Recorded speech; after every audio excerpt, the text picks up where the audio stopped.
Chapter 2697, Coal in the Snow. 3. But even so, Tsang was still not satisfied. Li Jing and the Alliance Master were in tears. This was the rhythm of wanting them to die. Senior, we really can't guess how much you want to sell the petals of rye mice for. Can you give us a number? Don't make us guess. Li Jing pleaded pitifully. This was definitely testing the endurance of their hearts, wasn't it? A top-grade crystal. Tsang said with a look of disdain. These two idiots, why didn't they know to start from the same beginning? When the two of them heard the price, they collapsed to the ground in an exaggerated manner. The others were also dumbfounded, not understanding why the situation had suddenly become so dramatic. A top-grade crystal. Weren't God Lord Mist Ripple's flower petals a little too worthless? Everyone was extremely frightened. What, you want it?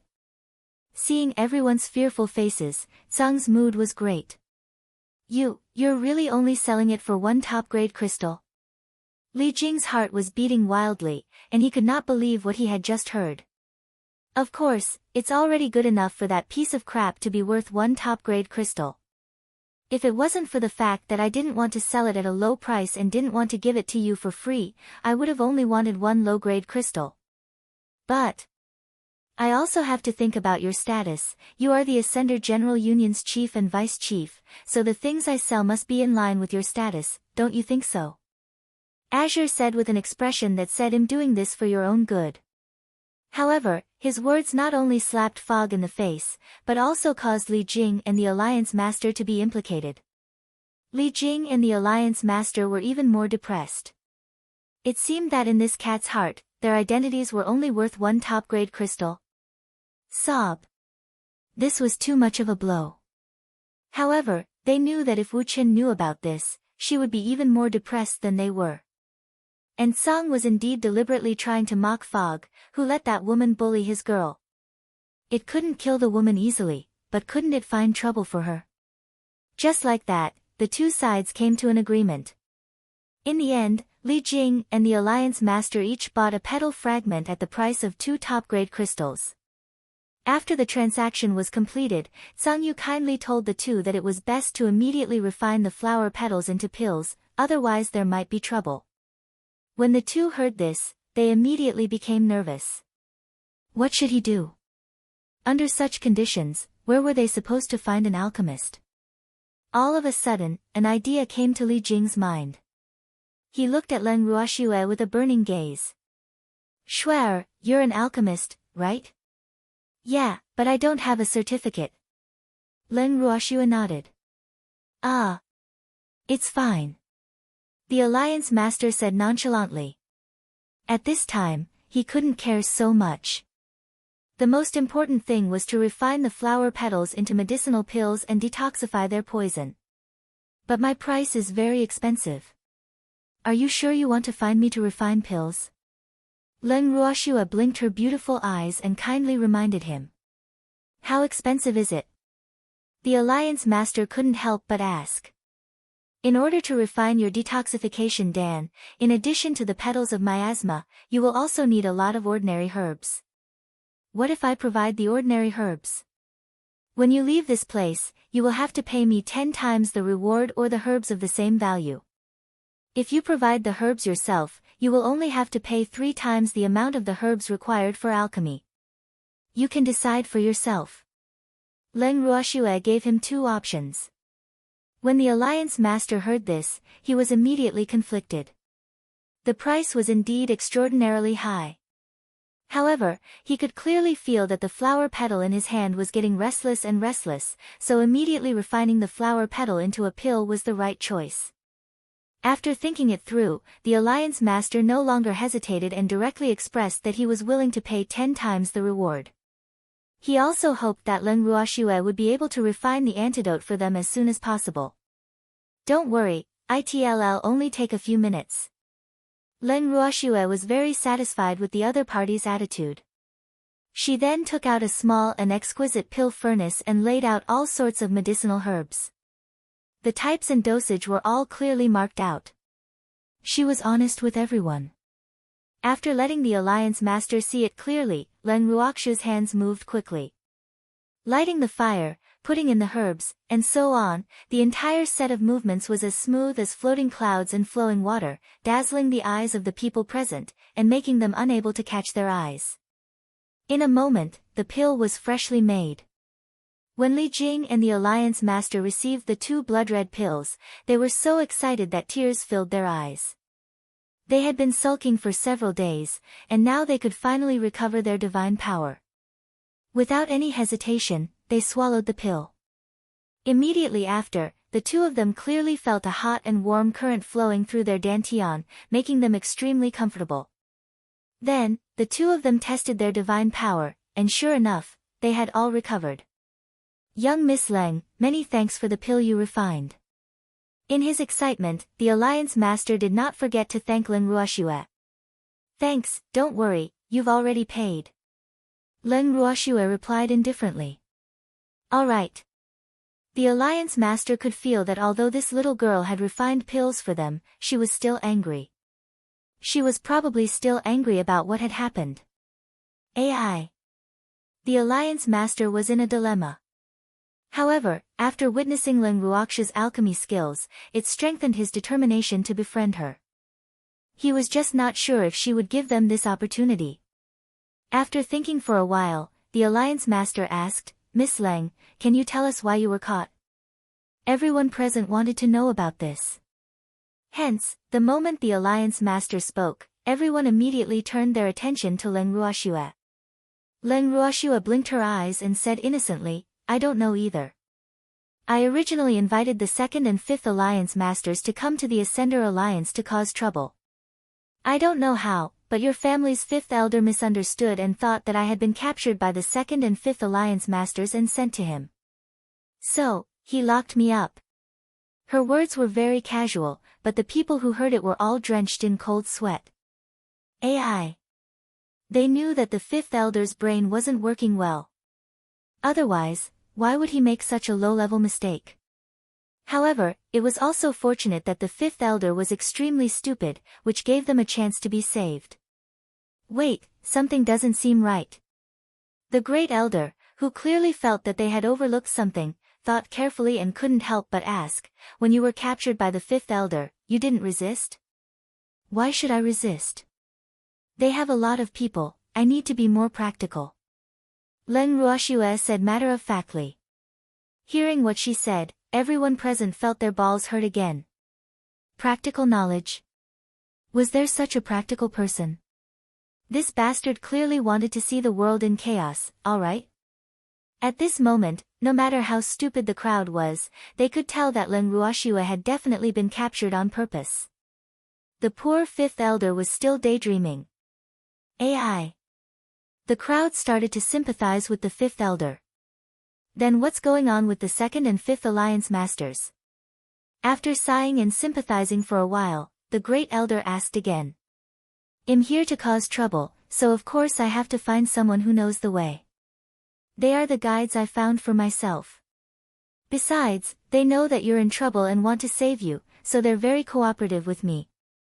Leng Ruoxue put in a few good words for Alliance Master 2 and Alliance Master 5. After all, those 2 were half her people. As the saying goes, it's good to have acquaintances. Of course, she was not willing to let others take advantage of such a great benefit. The Ascender Alliance still has some loyal members. Good. Very good. Sure enough, the General Master was very satisfied after hearing this, and his impression of the 2nd and 5th Masters improved a lot.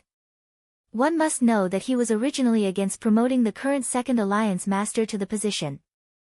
However, with many elders speaking up for him, he had no choice but to agree. Where's the 5 Alliance Masters? He was also a mediocre person who had never had any outstanding performance, but now it seemed that those 2 people were also hiding their true strength. At the very least, he had to be absolutely loyal to them, which was much more important than strength.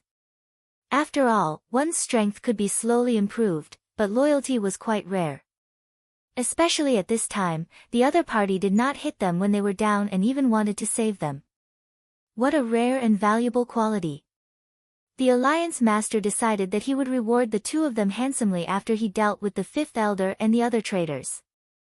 Leng Ruoxue wasn't interested in his thoughts, and she didn't want to know either. However, the Alliance Master's words made her speechless. Wasn't this fellow too easy to coax? She had only said a few good words, and she was so sure that he was loyal. All right. She would just take it as the other party being loyal. In any case, this was also a fact that she wanted to create. However, she couldn't help but complain. It really wasn't easy for the Ascender Alliance to develop to its current scale with such a soft-hearted chief. Leng Ruoxue laughed for a while before she said seriously, "Since you're all fine, can you leave now?" "Sure." The Alliance Master nodded his head in a daze. These words made him even more certain that Leng Ruoxue had come specially to save them. Instantly, he was moved beyond words. What a good man. He actually came all the way here to save them. If it wasn't for the inappropriate occasion, he really wanted to cry out loud. He didn't expect that when they were in trouble, the one who came to save them was actually his enemy in name. Although this fact would make people feel a little depressed, who could say that this wasn't sending coal in the snow? At this moment, not only did the Alliance Master think so, but the First Elder and the others also realized that he was here to do good. What a noble sentiment this was. He was definitely worthy of their commendation. Of course, he had to wait until he left this place and dealt with the traitors. After reinvigorated themselves, under the leadership of the Alliance Master, the Ascender Alliance's people stepped out of the prison door with their heads held high and were ready to fight. They had been too aggrieved when they were captured previously. This time, they had to avenge their humiliation no matter what. Leng Ruoxue carried Song and walked with Li Jing at the back of the group. "Shuer, thank you for coming to save us." Li Jing expressed his thanks via voice transmission. "You're welcome. I'm here to see you for the sake of my god brothers." "Oh right, remember to pay me after you're done," Leng Ruoxue said calmly. Li Jing was speechless again. Was this girl so into money? However, after thinking about it carefully, they really didn't have the obligation to save them. Sigh. He was completely taking advantage of his descendants. Chapter 2698, Inhuman, 1. Li Jing's feelings were extremely complicated, but Leng Ruoxue had no interest in caring about his feelings. After following the large group out of the prison, she saw that the Alliance Master and the rest had already subdued the guards and were preparing to find the traitor, Fifth Elder, to settle the score. Seeing that Leng Ruoxue had been released from prison, the Alliance Master nodded at her and led the elders to the Fifth Elder's residence. At the same time, Alliance Master 5, who had just returned to Alliance 5, and Alliance Master 2, who had shamelessly gone to visit them, had also received Leng Ruoxue's notice and rushed over to perform. When they arrived at the Fifth Elder's residence, the crowd first cleaned up the guards in the courtyard and then directly blocked the Fifth Elder in his room. At this moment, the Fifth Elder was preparing to take off his clothes and take a nap. This was because he had to celebrate with the other elders later on for capturing Leng Ruoxue, the biggest threat to them. When the General Alliance Master led the group into his room, he happened to take off half of his clothes. Then, both parties were stunned. The Alliance Master and the others didn't expect that their enemy would meet in such a situation. The other party was actually preparing to sleep. The hand that was taking off his clothes immediately froze when he saw them. His eyes were even wide open. It was obvious that the other party was too surprised by their sudden appearance. In fact, the word surprised was not enough to describe Fifth Elder's current mood. Shock. It was an absolute shock, wasn't it? Who wouldn't feel guilty and afraid when they saw the former leader they had harmed suddenly appear?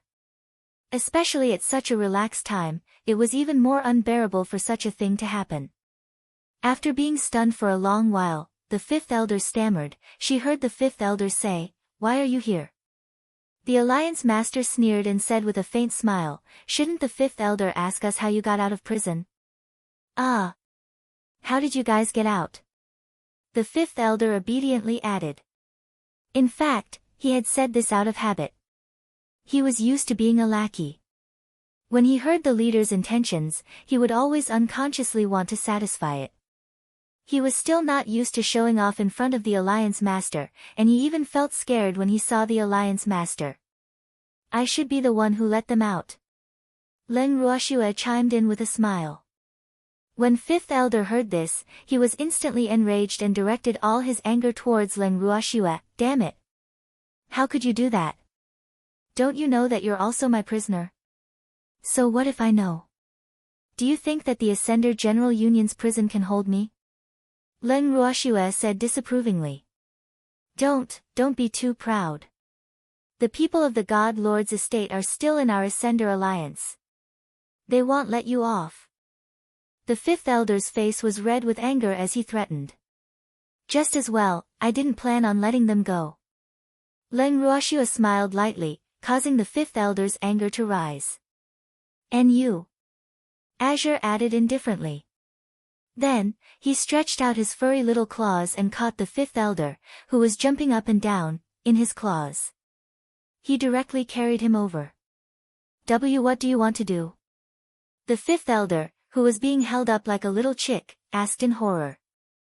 Damn it! The other party's claws were so sharp, he better not cut his skin.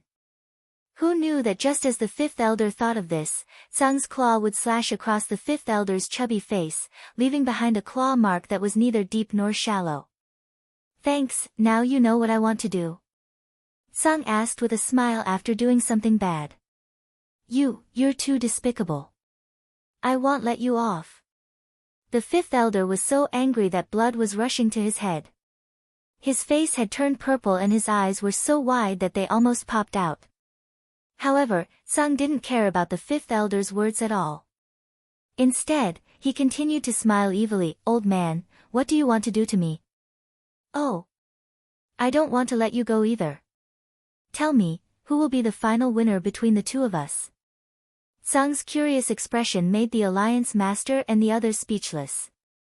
They couldn't help but break out in a cold sweat for the Fifth Elder. Looking at the situation, they would not be able to get a share of the Fifth Elder. In fact, if it was possible, they still hoped to get rid of the Fifth Elder internally. However, when they saw the kitten in front of them acting as if the Fifth Elder was already in its grasp, none of them dared to snatch the food from it. After thinking this through, the Alliance Master and the others turned around almost at the same time, not looking at the Fifth Elder who was pleading for help with his eyes. For an ingrate, any outcome would be self-inflicted. The Alliance Master and the others decided to ignore the Fifth Elder. Seeing this, the Fifth Elder couldn't help but curse in his heart. Fuck. This was really disloyal. They were all members of the Ascender Alliance. How could they allow a cat to bully their own family on their own territory? Too much. This is too much. At this moment, the Fifth Elder had already forgotten how he had treated the Alliance Master and the others. When it came to betraying others, if he claimed to be second, no one would dare to claim to be first. However, some people were like this. They had completely different expectations for themselves and others. What he did was natural and right, and if others did the same, they would be guilty of unforgivable crimes. At this moment, the Fifth Elder's heart was filled with extreme hatred. However, facing the little kitten that had grabbed him, he felt an inexplicable fear in his heart. This was rather inconceivable. However, he didn't have the chance to think about it. Tsang's claws scratched his face again, causing him to cry out in pain. He glared at Tsang with fire in his eyes. Unfortunately, Tsang didn't care about the other party's reaction at all and suggested to Leng Ruoxue with a smirk, "Girl, I remember that you have to raise your beast taming level, right? Let's see how he is. Can I make up for your number?" Hearing this, Leng Ruoxue's face darkened. This was a human, not a beast, alright? You bastard. I'm a human. Seeing this, the Fifth Elder also roared in anger. In my heart, there's no difference whether you're a human or a beast. You can be tamed anyway. Azure said with an unconcerned smile. The Fifth Elder was so angry that he almost vomited blood. He immediately started to resist. However, no matter how he struggled, he couldn't break free from Tsang's grip. This fact made the fifth elder extremely depressed. How did this happen? How did this happen? The fifth elder was filled with grief and indignation. He wanted to launch a sneak attack, but before he could finish brewing, he felt a pain in his wrist. A burning sensation spread to the bottom of his heart. The pain made his face pale and he was so afraid that he didn't dare to resist at all. Girl, quickly try it. This old fellow isn't very obedient and always wants to do some small tricks. After teaching fifth elder a small lesson, Tsang started to persuade Leng Ruoxue. Helpless, Leng Ruoxue could only bite the bullet and try out her beast-taming technique on fifth elder. After trying it out, she was surprised to find that it seemed to work. Chapter 2699, Inhuman, 2, It was too magical. Leng Ruoxue looked at Tsang in shock, not knowing what to say. When Tsang Yi saw Leng Ruoxue's expression and the fifth elder's sudden silence, he knew that he had succeeded. Tsang chuckled, feeling very proud. It had said that this old fellow could make up the numbers. As expected, he didn't let it down. Girl, in the future, if our enemies are obedient, we won't kill them first. Well, use them to upgrade your beast-taming technique, how about it? Azure suggested again. Leng Ruoxue nodded. She was just thinking about where to find so many beasts to tame. Now that she had enemies to make up the numbers, she could save a lot of trouble. Who asked her to have so many enemies? After the experiment was successful, she felt that Azure's suggestion was good. This way, she could upgrade her beast-taming technique. However, the conversation between the two of them made the Alliance Master and the others break out in cold sweat. Using the beast-taming technique on a human. It's so scary, isn't it? It was truly unfortunate to become Leng Ruoxue's enemy. It was one thing to be tamed, but to be tamed using a beast-taming technique, how much of a blow to one's self-esteem would that be? However, it seemed like he didn't need to care about the enemy's self-esteem. After all, enemies were meant to be abused. The Alliance Master and the others couldn't help but shiver at the thought of it. That was close. They had almost become Leng Ruoxue's enemies, but now, their relationship didn't seem to be that of friends. This would not do. After the internal conflict in the Ascender Alliance was resolved, he had to communicate with Leng Ruoxue properly and build up their relationship. The Alliance Master had made a decision in secret. After that, the Alliance Master said to Leng Ruoxue, Miss Leng, well, go and deal with the internal strife first. What about you? What he wanted to ask was whether Leng Ruoxue was going to follow them or if she had other plans. I'm going to find someone from the God Lord's estate to get to know them and catch up. Leng Ruoxue said after some thought. For the Ascender Alliance, she only needed the fifth elder. Who asked the fifth elder to lock her up in a cell? As for the others, she didn't care, but she didn't want to let anyone from the Divine Master's estate go. When the Alliance Master heard this, he immediately understood Leng Ruoxue's intentions and tactfully said, then well split into two groups and act separately. Yes, Little Five can lead the way for me. You guys go ahead and do your own things. Leng Ruoxue nodded in satisfaction. The Little Five that she was referring to was naturally the fifth elder. Xiaowu, who was called out, nodded her head foolishly, I'll lead the way. Seeing this scene, the Alliance Master and the others couldn't help but twitch their lips. She was really obedient. After watching Leng Ruoxue and Tsang leave under Fifth Elder's guidance, the General Alliance Master led the group to find the other members of the Ascender Alliance. With the Fifth Elder leading the way, Leng Ruoxue and Tsang found the whereabouts of the people from the God Lord's estate without much effort. The Fifth Elder had arranged for them to stay in the best guest courtyard in the Ascender General Alliance. At this moment, those people were in a deep sleep. Leng Ruoxue and Tsang Du had arrived in front of them, but they still did not know. Their snores were loud, and they had no intention of waking up. Seeing this, Leng Ruoxue didn't waste any words and immediately threw several large water balls at these people. In an instant, the ice-cold water balls woke everyone up. Thanks. When everyone in the God Lord's manor woke up, they were still a little dazed. Then, They looked around and realized that they were sleeping on the ground in the courtyard. He wasn't the only one in the surroundings. Almost all of them had been gathered together. What was going on? Was he sleepwalking? It even rained. The crowd was puzzled and looked at each other in a daze. No one noticed Leng Ruoxu's presence. In reality, they were in the courtyard because Leng Ruoxue had instructed Fifth Elder to move them out of their rooms so that it would be more convenient for her to wake them up. She deliberately cleared her throat a few times and decided to increase her presence. At this time, everyone was shocked to realize that there were other people here besides them.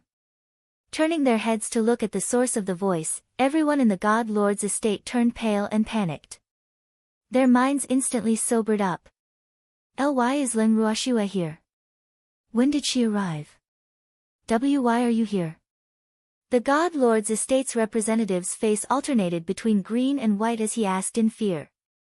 Even though he dared to show off in front of the Fifth Elder, he did not even dare to speak loudly in front of Leng Ruoxue. Because this woman was too terrifying.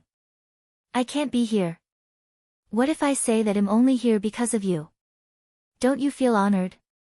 Leng Ruoxue was all smiles as she asked in an unusually gentle manner. However, when the representative of the God Lord's estate heard this, it was as if the end of the world had arrived. He had come here for them. Didn't that mean he was here to find trouble with them? Thinking of this, the God Lord's estate representative became even more afraid. He trembled and said, Leng Ruoxue, we didn't offend you. Why are you here? The representative of the God Lord's estate said carefully, but he wanted to cry in his heart. This fiend was not to be trifled with. Didn't you want to subdue the Ascender Alliance? You've already offended me. Leng Ruoxue said indifferently. He. The Ascender Alliance has nothing to do with you. The God Lord's estate is well aware of this.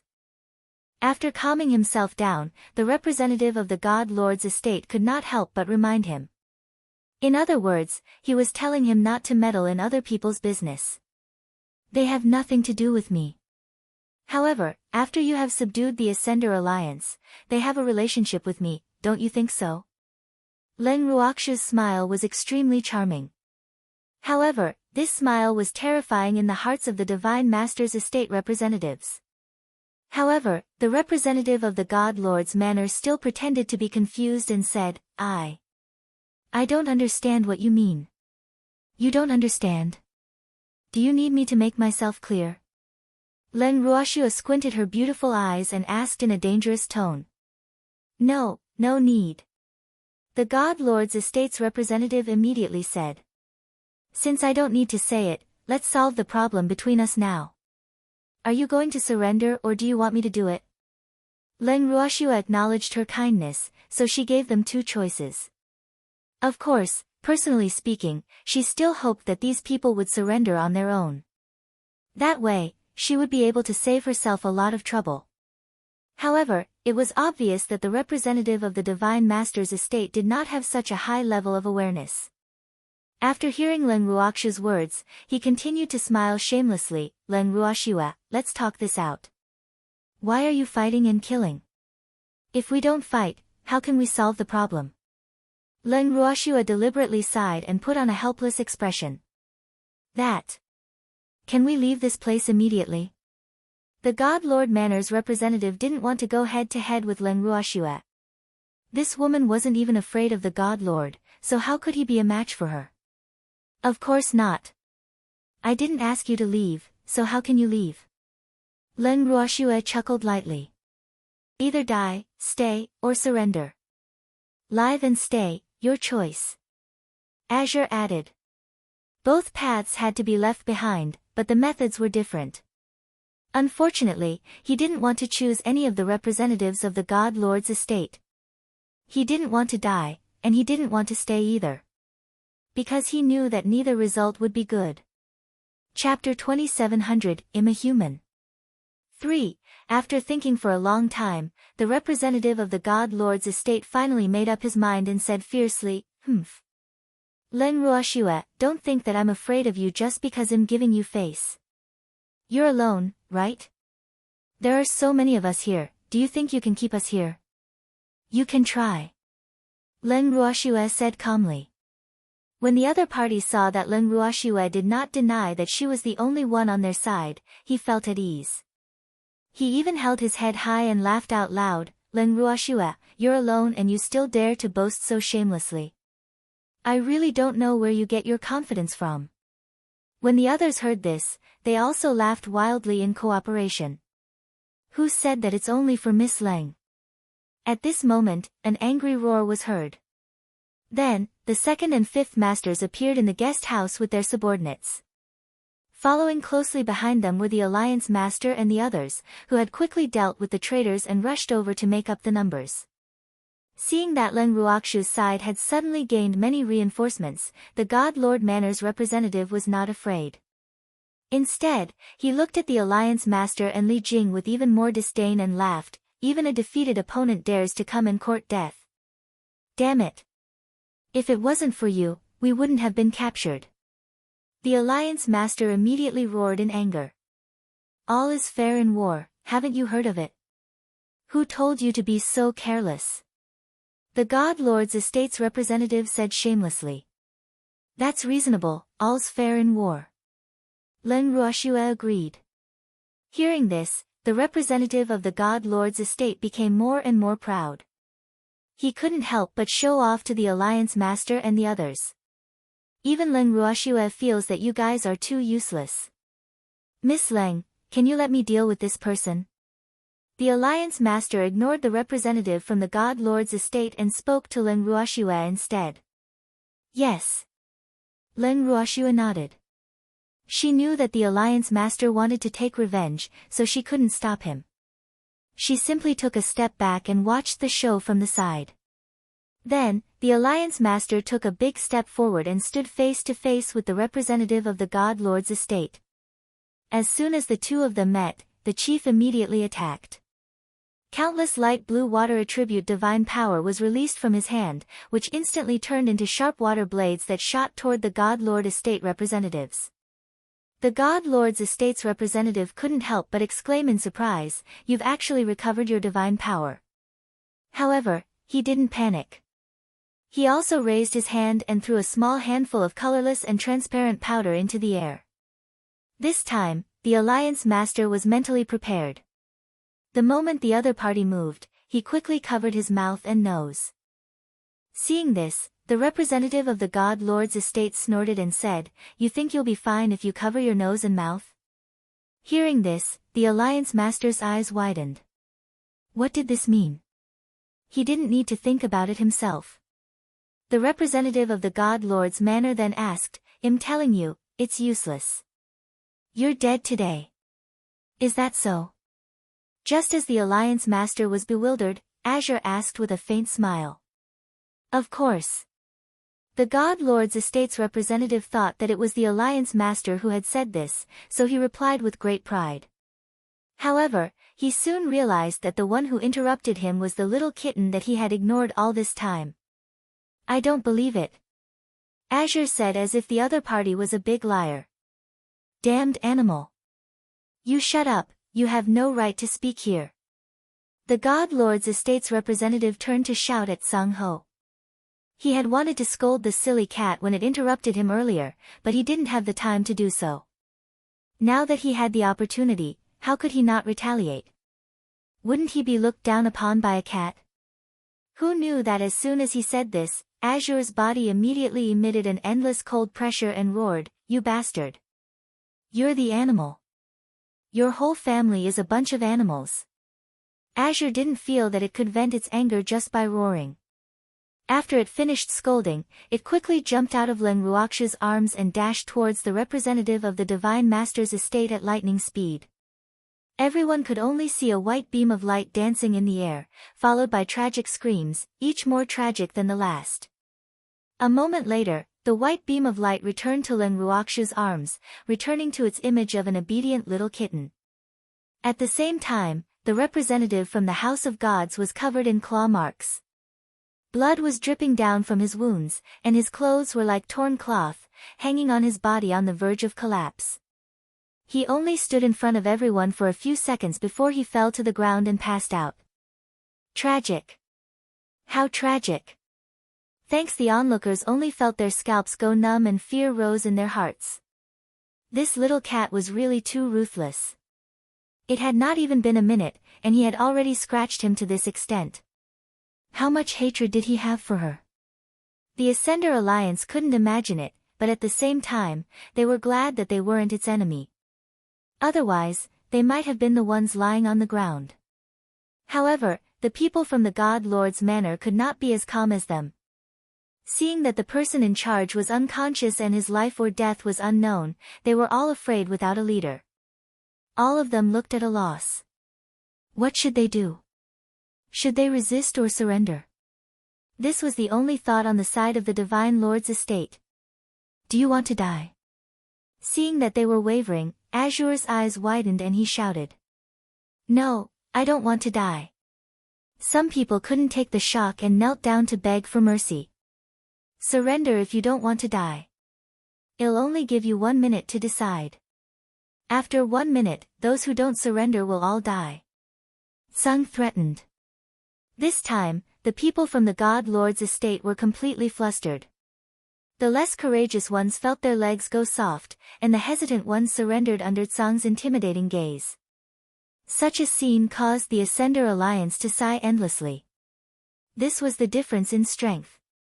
Although the kitten had only shown a little bit of strength, it was enough to make people feel fear. Just like that, with Tsang's help, Len Ruoxue took care of the people from the Divine Master's residence without even making a move. Although she had thought of making these people surrender, she felt that she had no sense of accomplishment if they really surrendered. This contradictory mood made her quite conflicted. Girl, you don't need to do anything to those small fries. I'll give them to you when there's a big shark. Calm down, there'll be a chance. A big shark? After Len Ruoxue heard this consolation, she was speechless. She couldn't help but wonder if the big shark that Tsang was referring to was the fog phoenix. Ugh! The fish was a little big, and she couldn't catch it yet. In fact, other than Len Ruoxue, who was feeling a little depressed, the Ascender Alliance's Alliance Master was also feeling depressed. This was because the Divine Master's estate's representative had originally been given to him by Len Ruoxue, but it had been snatched away by Tsang. Moreover, Tsang had not even been there for a minute and had directly knocked a certain representative unconscious. This was extremely embarrassing for a dignified supreme god like him. However, since things had come to this, he could only do this. After that, the Alliance Master quickly adjusted his state of mind and kindly told Len Ruoxue and Tsang that he would be preparing a grand celebration party later and invited them to join. The man and the cat both smiled without saying a word. The Alliance Master thought that they had agreed. However, when they were ready to invite the person, the Ascender Alliance suddenly realized that the person had quietly slipped away. Before he left, he only left behind a letter, which read to the Alliance Master. After opening the letter, the Alliance Master's face was like a color palette, white, red, green, and black. His expression was changing unpredictably, and his expression was particularly conflicted. Li Jing and the other elders did not understand what was going on, but when they took the letter and read it, they were all at a loss. There was only one sentence written in the letter: please prepare the reward and send it to Demon City. The deadline is 1 month. If you are late, you will be charged a late payment fee. There were a few small categories, such as the cost of alchemy and saving people. Although the Alliance Master and the rest did not understand what she meant by delayed payment of gold, they knew that it was definitely not something good. Hence, without further ado, the Ascender Alliance, from the Alliance Master to the Elders and Sub-Alliance Masters, all took action quickly to raise funds for Len Ruoxue.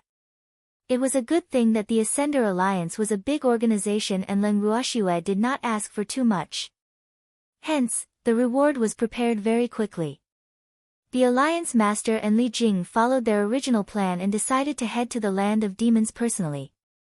A week later, the Alliance Master and Li Jing finally arrived at the Land of Demons. However, when they arrived at the Devil's Land, the two of them found out that Len Ruoxue and the little kitten had not returned at all. This result stunned the two of them. Uncle Long and the others also asked in confusion, since the matter of the Ascender Alliance has been resolved, why didn't Shuer come back with you? She didn't say where she went. She only left a letter and left without saying goodbye. The Alliance Master said the truth, but he couldn't help but think, your people, you ask me, but who should I ask? Damn it, where did this girl go? It's really worrying. When Master Ning heard that Shuer's whereabouts were unknown, he immediately became angry. However, when the Alliance Master heard this, he couldn't help but mutter in his heart, worried? They shouldn't be worried about Leng Ruoxue, but the people she might cause trouble for, right? However, of course, he didn't dare to say this out loud. After all, he was in someone else's territory. How could he say bad things about his master? Furthermore, they were indebted to Leng Ruoxue. Therefore, when he heard Master Ning's words, he could only pretend to be invisible and refuse to express his opinion. The master of the Ning family only said that he was worried, but he was actually complaining in his heart. Because Shuer didn't say anything to them, they were letting their thoughts run wild at home. That detestable girl. She had to teach her a lesson when she came back. Let her go missing for no reason. Why didn't you think of your godfather when there was something fun? What a heartless little girl. Master Ning was grumbling in his heart, but Leng Ruoxue, who was thousands of miles away, was sneezing non-stop. She knew that her family was nagging at her, but she had no choice. She had been completely kidnapped by Tsang. Chapter 2701, So what if you have more hands? 1. Where was she now? Leng Ruoxue's eyes went dark. She had no idea where she was at all. There were only mountains in front of her, and the sky was dark and chaotic. Moreover, if she remembered correctly, there was no such thing on the map. Tsang, what is this place? Leng Ruoxue couldn't help but ask as she looked at Tsang's calm and composed appearance. Tsang teleported with her for a few days before finally arriving here. However, it was as if nothing had happened here, constantly commanding her to wander around the mountains like a headless fly. Leng Ruoxue was a little confused about Tsang's intentions. This place. Hee hee. I'm not telling you yet. Tsang laughed evilly. He then saw Leng Ruoxue's depressed expression and couldn't help but laugh in his heart. Leng Ruoxue was indeed very depressed. This little thing was actually keeping her in suspense. Girl, I'm hungry, let's eat something first. Tsang said after laughing for a while. Alright then. Leng Ruoxue was extremely helpless. She could only resign herself to her fate and take out some ingredients to prepare something to eat so that she could feed this little fellow that was driving her crazy. A moment later. Leng Ruoxue nimbly prepared some fragrant food. Tsang didn't say anything and started eating by Leng Ruoxue's feet. Seeing that Tsang's appetite was so good, Leng Ruoxue couldn't help but wonder if this little fellow was here for an outing. Just as Leng Ruoxue was thinking about this, she suddenly heard a rustling sound. Instantly, she raised her guard. Following that, a huge black shadow pounced towards the man and the beast. Leng Ruoxue immediately picked up Tsang and quickly dodged to an empty space at the side. When the huge black shadow saw that it had missed, it furiously pounced towards Leng Ruoxue and Tsang. It was only then that Leng Ruoxue could see the true face of the black shadow. It was a giant centipede that was at least 1,000 meters long. The centipede's entire body was as black as armor, and there was a light blue glow on it. Its broad body was as big as a small mountain. She had heard that centipedes had 100 or 1,000 legs, but from what Leng Ruoxue could see, this centipede probably had 10,000 legs. The centipede's head was even bigger than her body, especially the two millstone-like eyes on the centipede's head. They were eerie and terrifying. At this moment, they were exuding a frighteningly cold air. Just looking at them would make one feel fear. Its mouth was full of huge teeth, and they were making cracking sounds. As for this centipede's strength, it was roughly between the 8th and 9th rank. However, based on its size and its ferocity, it could definitely be compared to a true 9th rank sacred beast. As for Leng Ruoxue, she didn't dare to let her guard down when facing this disgusting centipede. After dodging the centipede's violent attacks twice, she had completely angered the centipede. Human. Cunning humans. I won't let you off. The centipede opened its mouth in anger. Leng Ruoxue was speechless. How was she cunning? He only dodged twice and didn't let the centipede catch him. How could this be considered cunning? Could it be that when she saw this centipede, she could only stand still and let it do whatever it wanted? That wasn't not cunning, but stupid, right? She had to admit that she was very worried about the centipede's intelligence. Very well, I won't let you off either. After that, Leng Ruoxue replied, unwilling to be outdone. Even though she was not as big as her opponent's head, she would never admit defeat in terms of aura. Otherwise, the centipede would probably laugh at her even more. She was also a little curious about where this centipede came from. Yeah. Humans. You're so bold. The centipede was obviously mad with anger. It waved its countless legs and bared its fangs and claws in front of Leng Ruoxue. Thanks. Leng Ruoxue was very depressed as she thought, so what if you have more hands? Taking out Cold Shadow, Leng Ruoxue flicked her wrist and drew out several beautiful and dazzling sword rays in the air. Centipede blinked his eyes in confusion and asked, Human, what do you want to do? I'm going to cut off your feet, damn it. You think you're so great with more hands? Leng Ruoxue roared. As she was speaking, the centipede's claws were still moving non-stop, as if it was going to pounce on her. She was furious. After listening to her, the centipede didn't get angry at all. Instead, it nodded in agreement. It's quite amazing to have more hands. Leng Ruoxue was truly helpless. This centipede was a narcissistic fellow. Since that's the case, then don't blame her. She didn't have a good impression of centipedes anyway. Besides, the centipede wanted to kill her. Actions speak louder than words. While Leng Ruoxue was thinking this, the cold shadow in her hand had already sent a few cold glints towards the centipede's claws. With a bang, the sword glints struck a few of the centipede's huge legs, creating intense sparks. However, the cold shadow's sword glints only left a few faint white marks on the centipede's huge legs. Other than that, it did not cause much damage to the centipede. Leng Ruoxue was astonished. This centipede's shell was so hard. Centipede sneered, puny human, you dare to be my enemy? You're really tired of living. Humph. Today, I'll let you taste the power of my 1,000 feet. As soon as it finished speaking, the centipede's huge and hard tail swept towards Leng Ruoxue. As Leng Ruoxue dodged, she could not help but remind him, is this your foot? This is a tail, right? You bastard. Did the main body not recognize tails? I'll let you have a taste of my tail first before using it to its full extent, alright? The corrected centipede was very angry. Its black hard shell seemed to be shining with a faint fiery red. It was obvious that it was very angry. Yes, you can. However, I'm afraid that you won't have the chance to use it fully later. After Leng Ruoxue finished her sentence, she quickly infused her fire-type divine power into the cold shadow.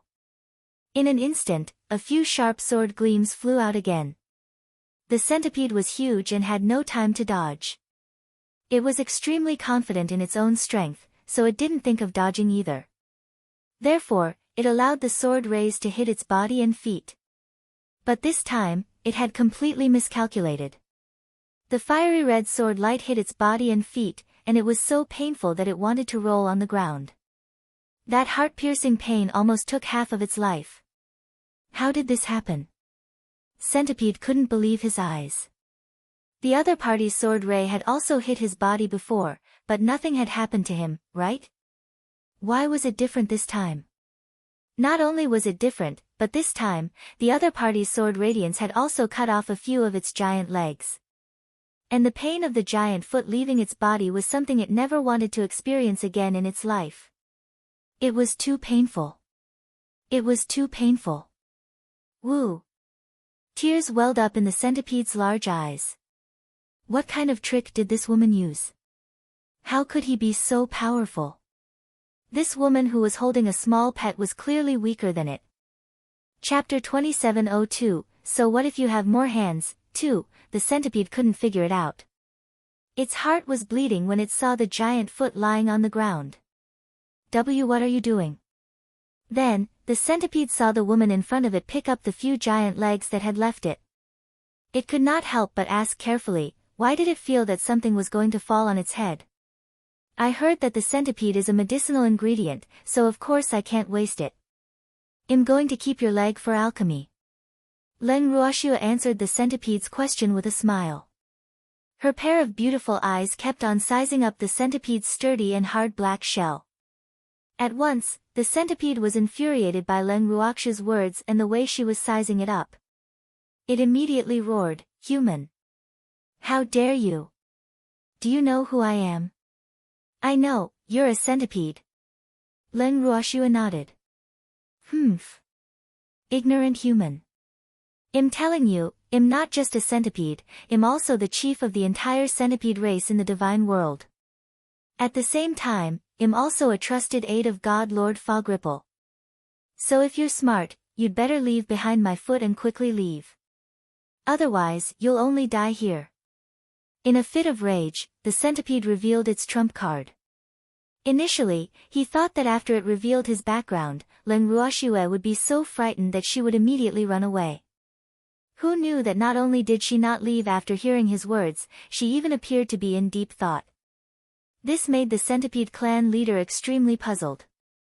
As expected of Wu Cheng's subordinate, I cut off a few of his legs, but not only did he not want to take revenge, he even wanted to let me go.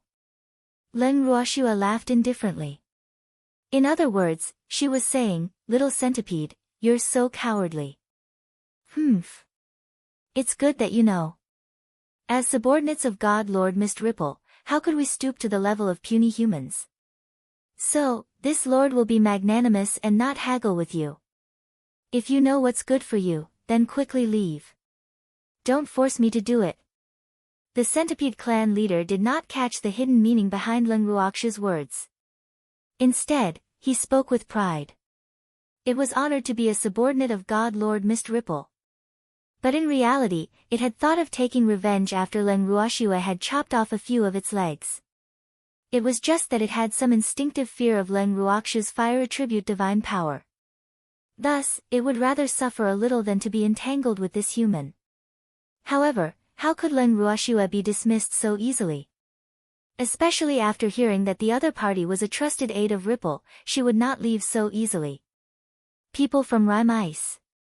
How could he let her go? After some thought, Leng Ruoxue continued to smile, "If you want me to leave, I'll leave. Just take the initiative and offer me your body." "Oh. This shell of yours should be pretty good for forging. Despicable human. How dare you try to steal my outer shell? You must be tired of living." After the centipede heard this, it was furious again. It really felt that the woman in front of it really didn't know what was good for her. It didn't even want to argue with her, but why was she still so insensible? Little did it know that Leng Ruoxue had only made up her mind to pester it endlessly after hearing it call itself a subordinate of the Ripple Mist. Therefore, the moment it revealed its identity, its fate was already decided. "You'll know if I'm tired of living after you try. Come on. Let's continue, Chief Centipede."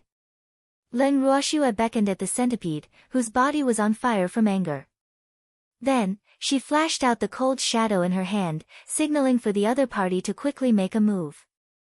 However, the centipede clan leader did not act rashly. He looked at the calm Leng Ruoxue, then glanced at the sword in her hand that was emitting a cold aura. Suddenly, he turned around and retreated decisively. As he left, the centipede clan leader thought to himself, "I don't want to waste my time with this lunatic." It was such a waste of time. Leng Ruoxue was dumbfounded when she saw this. Thanks, while she was still in a daze, the swift centipede clan leader had already disappeared into the gray fog, without a trace. Leng Ruoxue was extremely depressed. What a mistake. She had never expected that the giant centipede would escape. What should he do now? The other party was Wu Yan's subordinate, and he was really unwilling to let her go just like that. Wait a minute. Why would Wu Yan's subordinates be here? Could it be that it also knew that he was somewhat unsightly, so it hid here? As such, it seemed that she could not let the centipede go. With such a powerful beastie, it would definitely be a big problem to keep it. Tsang, we have to find that centipede and destroy it.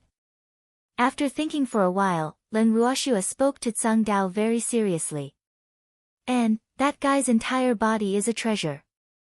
Not only can it be used to refine pills, it can also be used to refine weapons. It's indeed a rare material. Azure nodded in agreement. Len Ruoxue was speechless.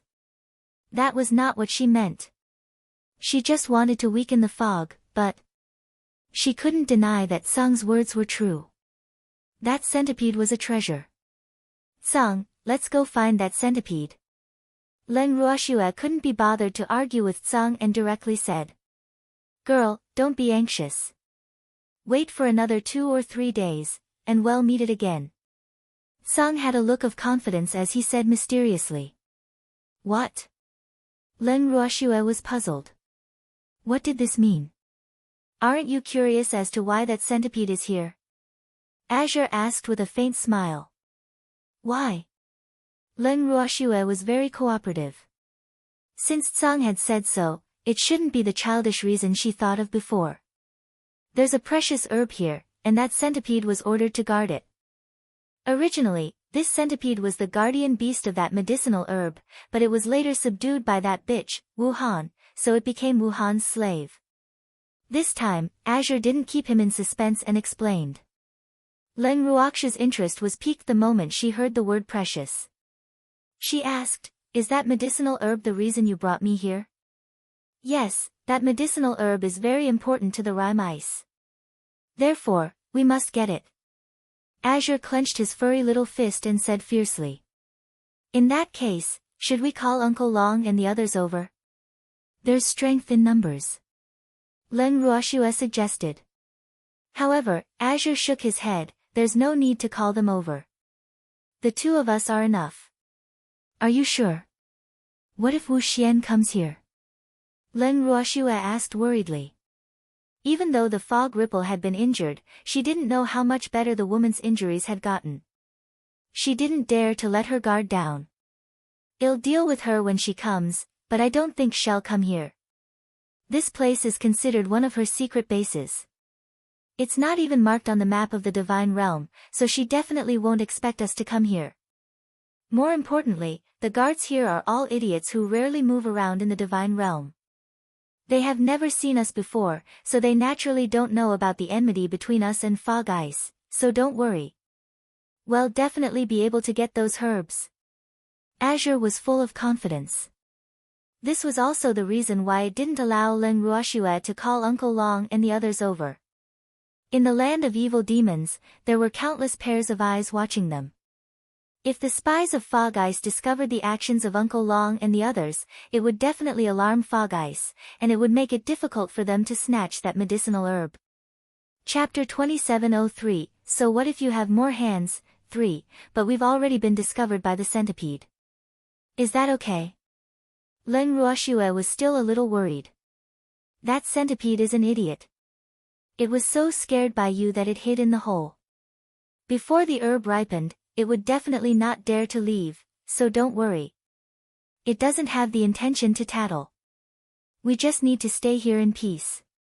It won't think that our goal is that medicinal herb. At most, they'll think that we've mistakenly entered this nameless mountain. Tsang laughed evilly. Before coming, he already knew the situation here like the back of his hand. However, he deliberately maintained a sense of mystery and didn't tell Nyo anything. Now that he thought about it, his decision was indeed right. When it saw Nyo's blank face, its mood was particularly good. Fortunately, Len Ruoxue wasn't aware of its little evil interest. Otherwise, she would have vomited blood from depression. Hearing Tsang's words, Len Ruoxue could only let go of her worries and stay where she was. However, she was still very curious about the medicinal herb and finally couldn't help but ask, Song, what is the herb that you said is very important to the rhyme ice? What's the use of it? That herb is called the blood lotus flower. There is only one of it in the world. At that time, the seed of the blood lotus flower was also contaminated with a trace of chaos chi. It can be considered a plant born from chaos and has some relatives with the fog. So, after the fog found it and subdued the centipede, the fog has ordered the centipede to guard it for tens of thousands of years. The moment the blood lotus flower matures, the fog will absorb the essence of the blood lotus flower. At that time, the cultivation of the fog will definitely take a big step forward. She might even become the true master of the divine realm.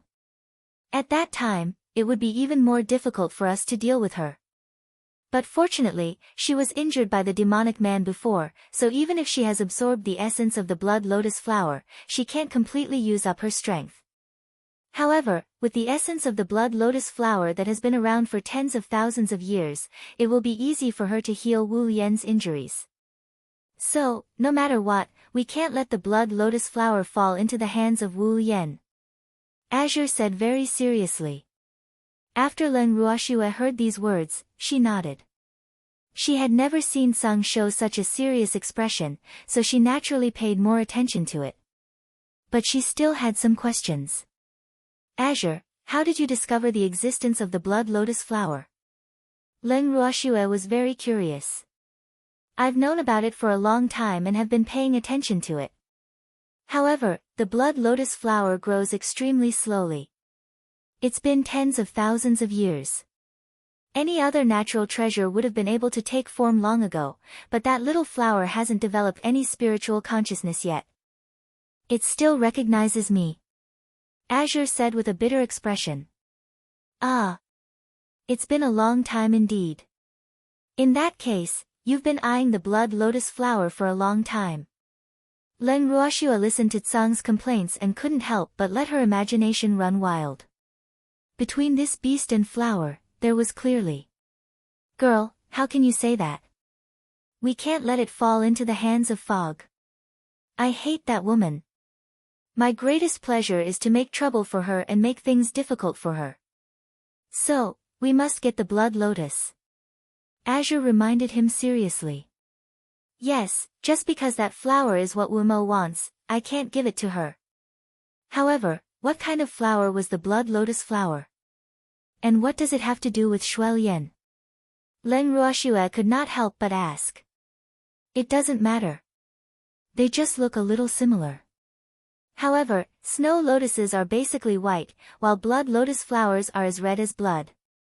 They are very bright. Sang explained. Leng Ruoxue nodded her head, understanding the situation. So the flower will mature in 2 or 3 days, she continued. Yup. After it matures, it will be able to develop intelligence. I'm really looking forward to what it will be like. Azure said happily. Looking at its appearance, Leng Ruoxue was even more certain that there was something going on between Sang and that flower. Afraid that Sang would find out, Leng Ruoxue quickly put away her improper thoughts and smiled. Congratulations, you finally have the chance to meet. Girl, you'll see it too. Azure reminded. Yes. Leng Ruoxue nodded, but she couldn't help but think to herself, I'm not looking forward to it as much as you. I just don't want that flower to be obtained by Wu Xiao. Just like that, the two of them began to wait patiently. However, on the second day, the blood lotus flower that Sang had been waiting for did not mature. On the third day, from the morning, Leng Ruoxue could clearly feel the increase in the spiritual energy in the mountain. Furthermore, there was an uncountable amount of spiritual energy swarming towards their location. Seeing this, Leng Ruoxue and Sang knew that this was a sign that the blood lotus flower was maturing. Without waiting for Leng Ruoxue to open her mouth, Sang teleported Leng Ruoxue to a dark cave. The cave was so dark that he couldn't even see his fingers. Leng Ruoxue wanted to light up a small flame but was stopped by Tsang. Girl, don't light a fire, Sang Huan transmitted. You'll scare the blood lotus flower. That little fellow is very timid. Hearing Tsang's words, Leng Ruoxue could only give up and silently endure the darkness in front of her. Actually, she really didn't like such a dark place, especially when there were a few other slightly unfamiliar auras besides them here. This made Leng Ruoxue even more disgusted. Needless to say, those unfamiliar auras must have been sent by the mist to guard the blood lotus flower. Thanks. Just as Leng Ruoxue was feeling depressed that she did not know when the blood lotus flower would truly mature, suddenly, a small spot of light lit up not too far away from her. It was like a firefly emitting a faint light. Slowly, the light expanded bit by bit. However, the speed at which the light expanded was really too slow. By the time the light was the size of a baby's fist, an hour had passed. However, the spiritual energy in the cave had obviously increased. Leng Ruoxue's sharp senses could also sense that the violent spiritual energy was swarming towards the light from all directions. The few auras in the cave all held their breaths, not daring to disturb the blood lotus flower's maturity. After an unknown period of time, the spirit chi that had almost turned into liquid finally stopped being violent and slowly stabilized. The fresh air in the cave also made Leng Ruoxue feel much more comfortable. In an instant, the pitch-black cave suddenly became as bright as day. Leng Ruoxue could finally see the true appearance of the blood lotus flower in Tsang's mouth. It was a red flower the size of an adult's palm. It was indeed very similar to a snow lotus. Its color was very bright, and the bright red petals were like drops of blood. They were crystal clear and beautiful. A faint layer of flowing light covered the petals, making the blood lotus flower appear even more noble. The tiny flower was like a king that no one dared to look at directly. However, at the same time that she saw the blood lotus flower, Leng Ruoxue also saw the three ugly beastie in front of them. In addition to the huge centipede, there was also a spider that was as tall as a building, and a giant black ant with a golden crown on its head.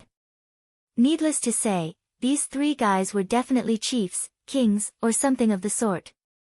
Seeing them, Leng Ruoxue wanted to curse, but her good upbringing forced her to hold it in.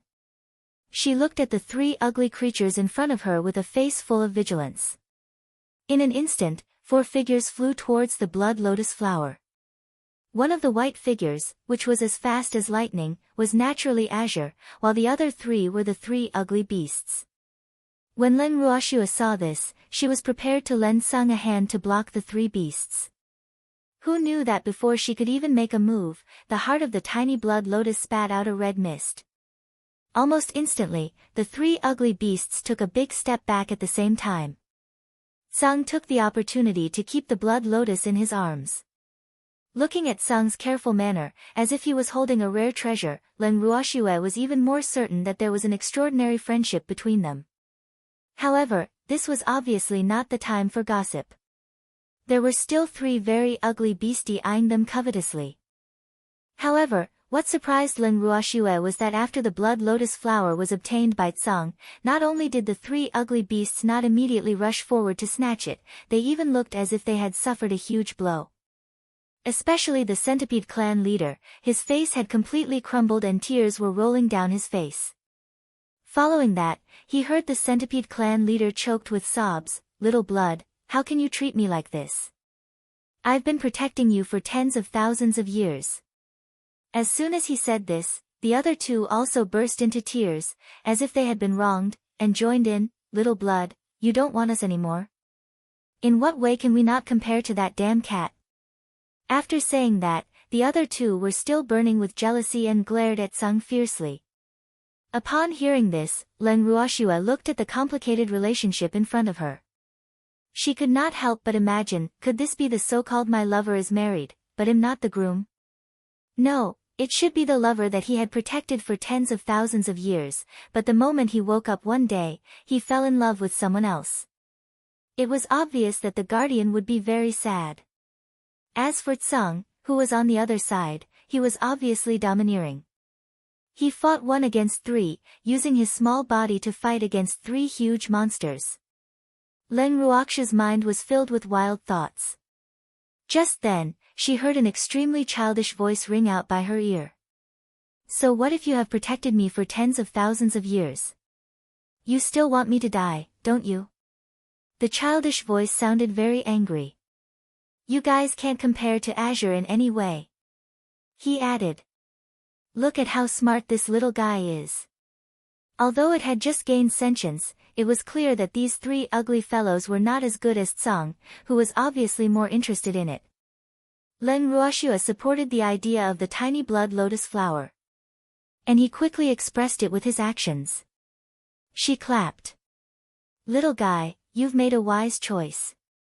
These three monsters didn't have good intentions. They were monsters who specialized in deceiving children. Fortunately, you didn't fall for it. Len Ruoxue praised as she wished for the world to be in chaos. Thank you, but I'm not a little guy. You are. The blood lotus flower corrected Len Ruoxue's words in a serious manner. Hearing this, Len Ruoxue felt depressed for a moment. All right. She understood what the other party meant. She quickly decided not to argue with a plant that had lived for tens of thousands of years because she would lose miserably. Chapter 2704, Don't Stop Me. 1. Len Ruoxue was smart enough to maintain her silence. However, the other three ugly fellows were unwilling to be left out. They were unwilling to be ignored. More importantly, the blood lotus flower's words had caused them to be heartbroken. The giant centipede had a look of betrayal on its face as it said, Little blood, how can you say that we are sending you to your death? We're all doing this for your own good. You're sending me to my death for my own good? Little blood said angrily, its tender voice was so angry that it was a little sharp. This can't be considered suicide, right? It's just to maximize your role as a plant. And think about it, if you can become a part of the Master God, how great of an honor would that be for you? The giant centipede tried to persuade the angry red flower. However, the flower became angrier and angrier when it heard this. It was so angry that it was trembling. Then, everyone heard a red flower that had just gained sentience curse, bullshit. Who would want to be a part of that bitch? Whose grandfather had said that sending one to death was the greatest use of plants? Then why don't you just go and die? Fuck. Why don't you just go and die? Not only can your body be used to refine pills, but it can also be used to refine weapons, so it's much more useful than me. Why don't you take the initiative to offer yourself and let others kill you? The blood lotus flower was furious, and the consequences were severe. Moreover, with its anger, the red mist that spurted out from the center of the flower became even more intense. The three beastie, led by the centipede, hurriedly took a few large steps back in fear. Azure held the blood lotus flower with an indifferent expression and looked at the three with a faint smile. Len Ruoxue's face was filled with black lines. She couldn't understand how a little guy who had just gained sentience could learn to curse. Could it be self-taught? The possibility of this should be very low, right? Moreover, that person didn't admit that she was the little guy's flower and even called Wu Chen a bitch. This was most likely the Tsang sect. It had to be said that Len Ruoxue was right. These words were really from the Azure sect. Although Azure rarely appeared by the blood lotus flower's side, he could still communicate with little flowers spiritually. Over time, the pure blood lotus was instilled by Tsang into the fog that it was a bad guy. It was a slut. It was the idea of Grandmother Wolf, who wanted to eat it, and it was deeply ingrained in the blood lotus flower's heart. As for the three beasts who had been ordered to protect the blood lotus flower, Azure had also spoken ill of them. Because of this, even if Azure didn't appear often, Flowery didn't really care about those three. Moreover, it did not have any intelligence, so even if they wanted to communicate, there was no way. The three beasts definitely did not have Azure's ability to communicate with the blood lotus flower that had no intelligence. As such, the three of them were naturally in a tragedy. Xiaohua only treated them as servants. At least with someone to protect them, it didn't have to worry too much about its safety.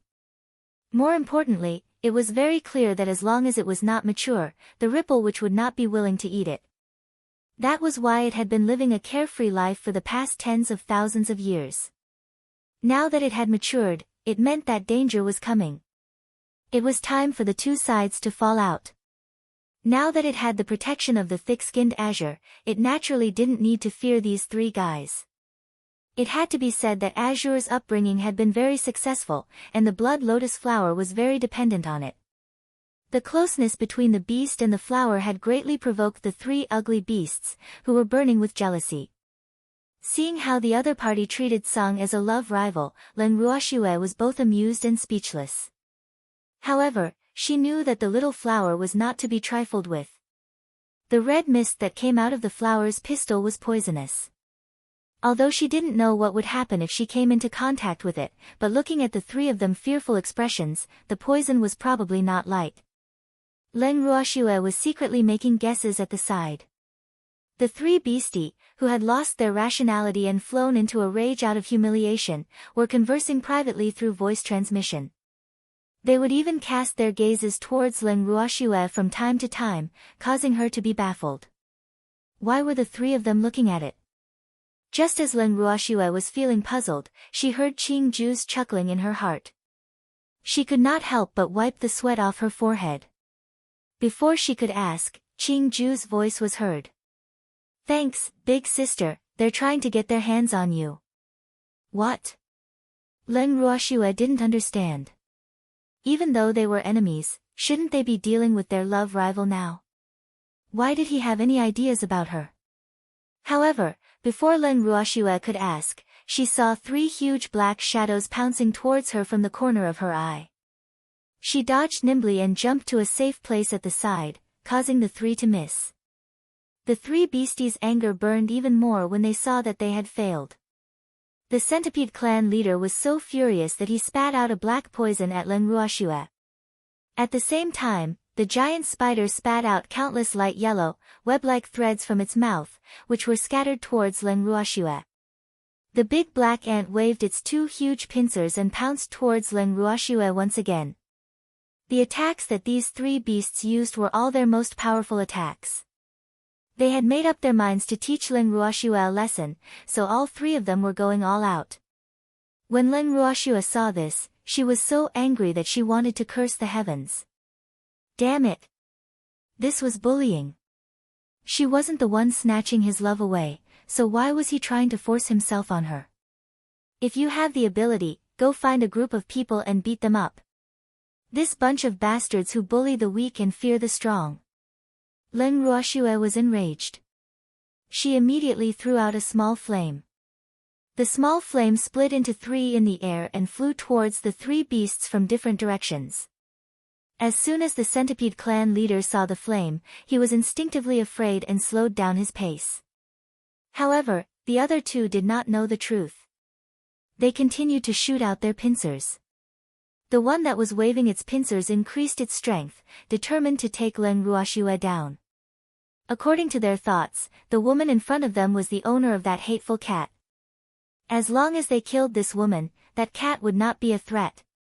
He would deal with the cat after he killed this woman. It had to be said that Beastie also knew how to capture the king before capturing the bandits. Unfortunately, the weak woman in their eyes was not what she looked like. Therefore, the three beastie who had this thought were destined to miscalculate. The first to suffer were the two spiders and ants who did not know the truth and thought that Len Ruoxue was easy to bully. Just as they were about to continue attacking Len Ruoxue, the small flame Len Ruoxue had released landed lightly on their backs. Without giving them any chance to react, the small flame turned into a huge fire with a swoosh. The raging flames rose to a height of 3 feet and directly surrounded the two gigantic beasts. At the same time, a painful wail came from the fire. The wail grew louder, then gradually faded away, and finally disappeared little by little. Seeing this, the centipede clan leader was so scared that his legs went weak. He wanted to run, but he could only look at Len Ruoxue with a trembling face. His body, which was thousands of meters long, was so scared that he was paralyzed. It was completely dumbfounded. How did this happen? How did this happen? Chapter 2705, Don't Stop Me, 2, What kind of flame was that? How could it be so powerful? Its two little companions didn't even resist, and they went silent. Was he dead? The Centipede clan leader didn't dare to think any further, but its huge body that was trembling violently revealed the boundless fear in its heart. It had long known that the flame was not simple, but it did not expect it to be more powerful than it had imagined. At the thought of this, it suddenly realized that the woman had not killed it because she had been merciful. Woo!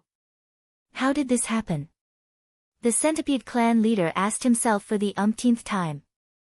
That woman clearly looked so weak, so how could she have such a powerful flame? This didn't make sense. The Centipede clan leader really wanted to roar into the sky. But at this time, what it regretted even more was that it had treated this woman as a soft persimmon. Now, not only was the persimmon not soft, it might even eat it. As the fear in her heart grew, Len Ruoxue was no longer a weak woman in the eyes of the Centipede clan leader.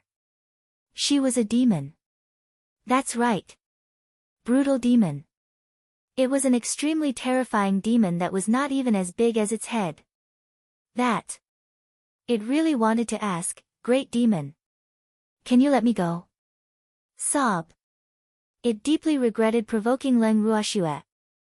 Just as the Centipede clan leader was filled with worry and trying to think of a way, the 30-foot-tall flame not far away gradually extinguished. The flames on the giant spider and ant turned into two small flames and fused with another flame. Then, the small flame slowly floated beside the Centipede clan leader, but it did not continue to attack. But even so, it was enough to scare the Centipede clan leader out of his wits. With a casual glance, it discovered that its two little companions were no longer breathing, leaving only two stiff bodies, reminding them that they had once existed, and also reminding the Centipede clan leader that everything he saw was not a dream. Let me go. Woo! After hesitating for a long time, the Centipede tribe leader finally gave in under the threat of the little flame beside him. I won tea. Len Ruoxue spat out these two words indifferently. Then, she intentionally said in a dissatisfied tone, "Didn't you just say that the blood lotus flower's sacrifice would be worth it? Now, I also want your sacrifice to be worth it. You see, I've kept the bodies of your two little friends. I'm going to use them to refine weapons. In comparison, your body is more useful. Since you can refine pills and weapons, I've kept them alive." With such an explanation, the Centipede clan leader finally understood why Len Ruoxue did not kill him. Oh. So it's because the living ingredients are fresher. The Centipede clan leader was very regretful, so regretful that his intestines were turning green. But was there any use in regretting now? It was a little confused. After a long silence, the Centipede tribe leader finally turned his gaze to the blood lotus flower and sobbed, "Little blood, are you going to watch me get killed by humans? The earlier you die, the earlier you reincarnate. I will pray for you." The blood lotus flower said without even thinking. Thanks. Hearing this, Len Ruoxue couldn't help but burst out laughing. This little flower was quite cute. His words were also sharp. Furthermore, to the Centipede clan leader's ears, how sad would those words be? Sure enough, when the Centipede clan leader heard this, tears streamed down his face. At first, he cried silently, but in the end, he simply burst into tears. As he cried, he complained, "Little flower, you are too heartless. I have protected you for tens of thousands of years. Now that you have a new love, it's fine if you don't want me anymore. How can you let the owner of your new love kill me? Woo, how could you hurt my fragile heart like this? I'm so sad. I don't want to live anymore. Woo, don't stop me." As he cried and cried, the Centipede clan leader wanted to use his head to bang against the mountain wall. However, before he did so, he intentionally looked at Len Ruoxue. In the end, his gaze stopped on the little red flower for a very long time before he turned back reluctantly. "Don't stop me. I'm going to commit suicide." When Len Ruoxue, Tsang, and the blood lotus saw this, they didn't speak. Other than the sound of sobbing, the entire place was silent. However, at this moment, all three of their attention was focused on the Centipede clan leader. As the Centipede clan leader's head got closer to the mountain wall, it should have hit the wall with a bang. However, The three of them waited for a moment, and no one heard the sound of the wall hitting. The Centipede clan leader turned his head again and roared with grief and anger, "You guys are too much. There's no humanity at all. You saw that I was about to commit suicide, but you didn't stop me. Woo, bad guy. You're all bad guys. Didn't you tell us not to stop them?" Leng Ruoxu's forehead was filled with black lines as she said this in a speechless manner. In fact, what she wanted to say was that she was fine with both the living and dead centipedes, so she didn't want to stop them. Moreover, they weren't friends, so what was there to stop? In any case, the centipede would end up dead in the end. If he committed suicide, he might be able to escape earlier. Thus, Leng Ruoxue was very supportive of its wise choice. "That's right. You already told us not to stop you. If we really do stop you, won't we just ruin your plans?" Azure also laughed evilly. "I said I'm not allowed to stop you, and you really don't care if I'm dead or alive? Do you have to be so inhumane?" The centipede fire roared. "Little centipede, can you please recognize our relationship? Don't be so stupid, you're on our side. What does your life or death have to do with us? Why do we have to be kind to you?" Azure reminded him. If it wasn't for the fact that Beastie was confused, it wouldn't have said such nonsense to the other party. Fortunately, after listening to Leng Ruoxue and Sung's words, the centipede clan leader finally regained some of his rationality and wasn't as stupid as before. "Woo, you, what do you want?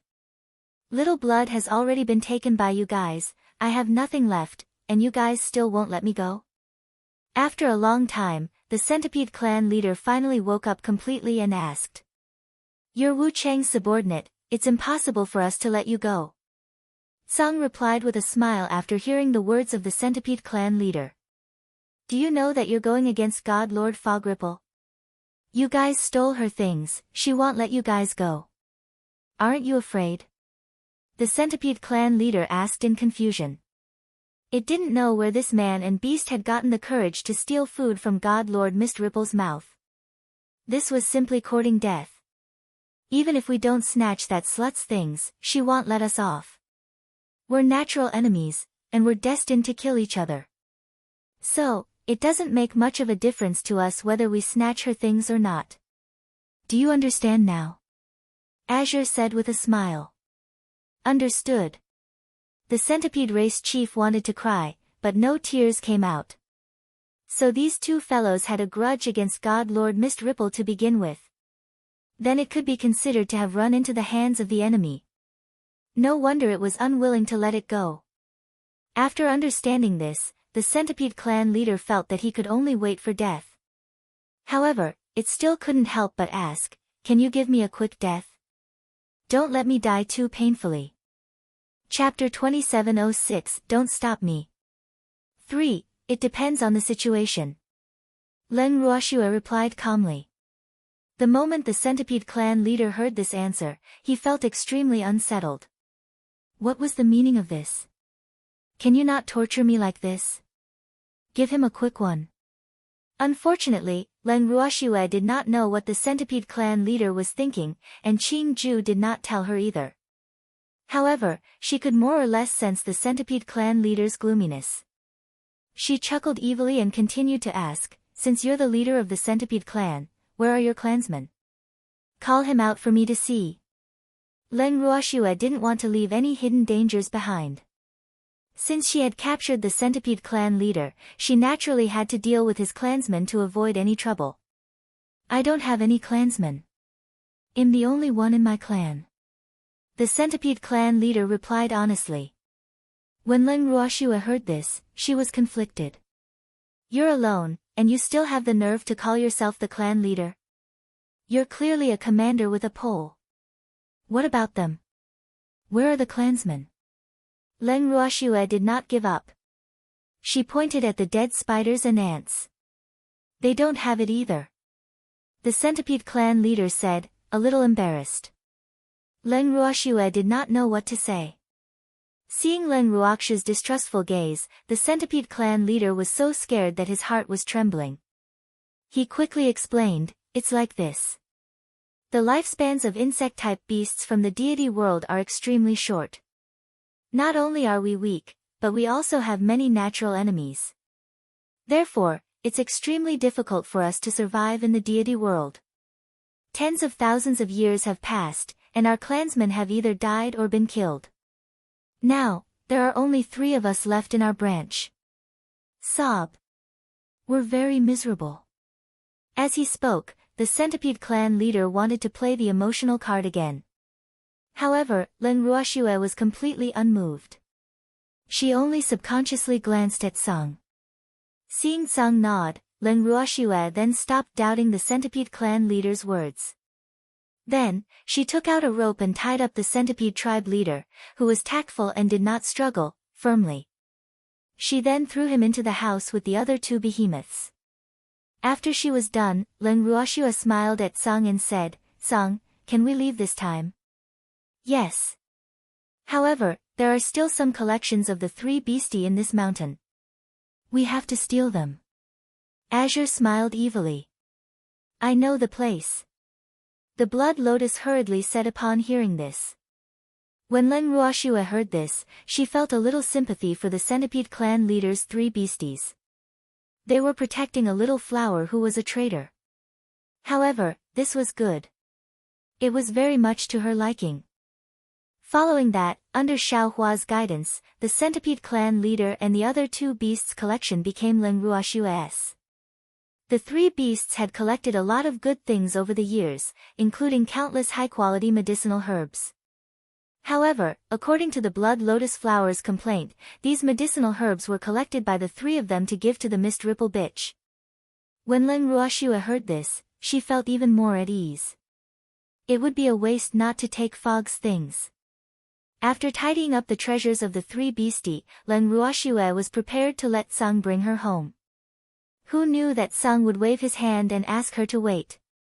Then, she heard Sung raise his voice and roar at the sky. "Wavering bitch. I sold your petals for 1 jingsher each, and the Blood Lotus flower that you've been coveting now belongs to me. Ha ha ha." This arrogant laughter, accompanied by the pressure Tsang Yen released, spread throughout the entire divine realm. Upon hearing this, Len Ruoxue broke out in cold sweat. Why didn't he run away after doing something bad? Why did he announce it to the world? However, in the entire immortal realm, only Azure would dare to do this. He just didn't know if Fog would be so angry that she would vomit blood after hearing these provocative words. Len Ruoxue was suddenly filled with anticipation. The facts proved that she had guessed correctly. At this moment, although Wu Xiao had been healing in seclusion, Tsang's voice was too powerful. The barrier she had set up could not block it at all. Therefore, when the voice entered her ears, she, who was healing, spat out a mouthful of dark red blood and fainted from anger. By the time she woke up and teleported to the mountain where the blood lotus flower grew, the mountain was already empty. The extremely furious Wu Xian was so angry that she directly used her divine power to bombard the innocent mountain. In the end, she fainted beside the broken mountain rocks. The frightened subordinates then hurriedly carried her back to the Divine Master's estate. At the same time, in the Leng family's residence in the land of demons, there was a long silence because of the provocative words that came from the sky not long ago. At that time, Uncle Long and the others were chatting in the living room. The people present at that time included the Ascender Alliance's chief and Li Jing. As they did not see Ling Ruoxue, they did not leave. However, just as everyone was having a good time chatting, the sudden voice gave them a big shock. Thanks in comparison, Uncle Long and the others were still calm. Although they were breaking out in cold sweat, the Ascender Alliance's master and Li Jing had already turned pale and ashen. Because the petals of rime ice were bought by the 2 of them. If this matter was known by Wu Yan, she would probably come to settle the score with them. After an unknown period of time, the Alliance Master's question finally came from the silent living room. That voice just now, was it Miss Ling's little white cat? Yes, I am. Uncle Long looked at the Alliance Master sympathetically. He had heard from the Alliance Master that Sung had sold 2 petals to him and Li Jingkai to save them. When he thought of this, he immediately consoled her. don't worry, no one will know that you bought the petals of the mist ripple bitch. Can you not call her a bitch in front of them? The Alliance Master couldn't help but feel disgusted. He really couldn't take it anymore. Although he didn't have a good impression of Wu Chen, this illegitimate master god, at least on the surface, he would still respect her. But now, these guys in front of him had to add the word, bitch, when they talked about Wu Chen, which made him quite uneasy. However, he also knew that the other party would not care about his thoughts. Therefore, he only thought about it in his heart and did not intend to say out such a request that would obviously annoy the other party. After some thought, he couldn't help but ask, who is that little white cat? Gut, so gutsy. When he said this, he couldn't help but wipe off his cold sweat. He couldn't deny that he was really a little frightened. Do you know Tsang? That little white cat is Tsang. Uncle Long didn't intend to hide it and told the truth. Tsang. Are you talking about the god-protecting pagoda, Ling Tsang? The Alliance Master's eyes suddenly widened as he spoke in disbelief. Anyone who had lived in the divine realm for a long time would know of Tsang's great name. However, he had never thought that the little white cat would be Tsang. Uncle Long nodded and didn't say much. On the other hand, the Alliance Master was still in shock. His mouth was half open, and after a long time, he finally said, wasn't it said that Azure doesn't have a master? Then what is its relationship with Miss Leng? Tsang has acknowledged little Shuai as his master. Why? Haven't you heard? Uncle Long pretended to be surprised, then put on a look of realization. It's not strange that you didn't hear about it. How could the ripple which let such an important piece of news spread? And our Shuai keeps a low profile, she's never willing to show off about these things. Hearing Uncle Long's words, the Alliance Master didn't know what to feel. In fact, he really wanted to ask, Sir, aren't you showing off by saying this?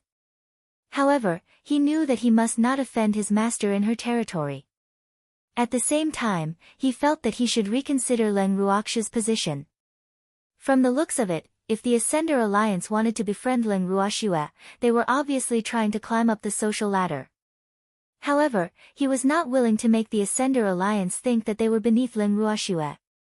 After all, he was an extremely proud person. This fact made him feel rather conflicted. He didn't even know what to do. However, he was even more unwilling to give up the chance to befriend Leng Ruoxue. The Alliance Master fell silent again. Uncle Long and the others also knew that the General Lord had suffered too much today, so they ended their conversation considerately and arranged for the General Lord and Li Jing to rest. Without outsiders, Uncle Long and the others were able to chat more freely. AI. He didn't know where Shuai had been taken by Tsang. There's no news either. Uncle Long said with a bitter expression. Who said it wasn't he? That detestable girl. Isn't she afraid that we'll be worried? At the mention of this, the master of the Ning family gritted his teeth in hatred, but he couldn't contact Shuai, so he couldn't do anything. However, he was very clear that the reason he couldn't contact Shuai was definitely Tsang's doing. Because other than him, no one else had such great ability. It can't be considered as no news. Didn't Azure mention the blood lotus flower before? Dongfang Yu couldn't help but interject when he heard the two old men's complaints. But then, he received angry glares from Uncle Long and Master Ning, and then he heard the two angry, handsome old men shout in unison, do you know where the blood lotus flower is? Hearing this, Dongfang Yu could only keep his mouth shut. Sob. I can't afford to offend a jealous old man. Seeing that Dongfang Yu was being honest, Uncle Long felt that it was not interesting, so he left the living room in a huff. After he took the lead and left, the people present also left one by one. At this moment, Leng Ruoxue had no idea that her family was in a small argument because of her whereabouts. Tsang, where are we going? Aren't you going home? Seeing Tsang bring her to a foreign city, Leng Ruoxue was lost. Chapter 2707, Madam, I know I was wrong. 1. Go back. However, let's go do something else before we go back. Azure smiled evilly. What? Leng Ruoxue was very puzzled. Was Tsang still not satisfied after taking away the blood lotus flower that the Ripple Mist slut had taken a fancy to? What else do you want to do?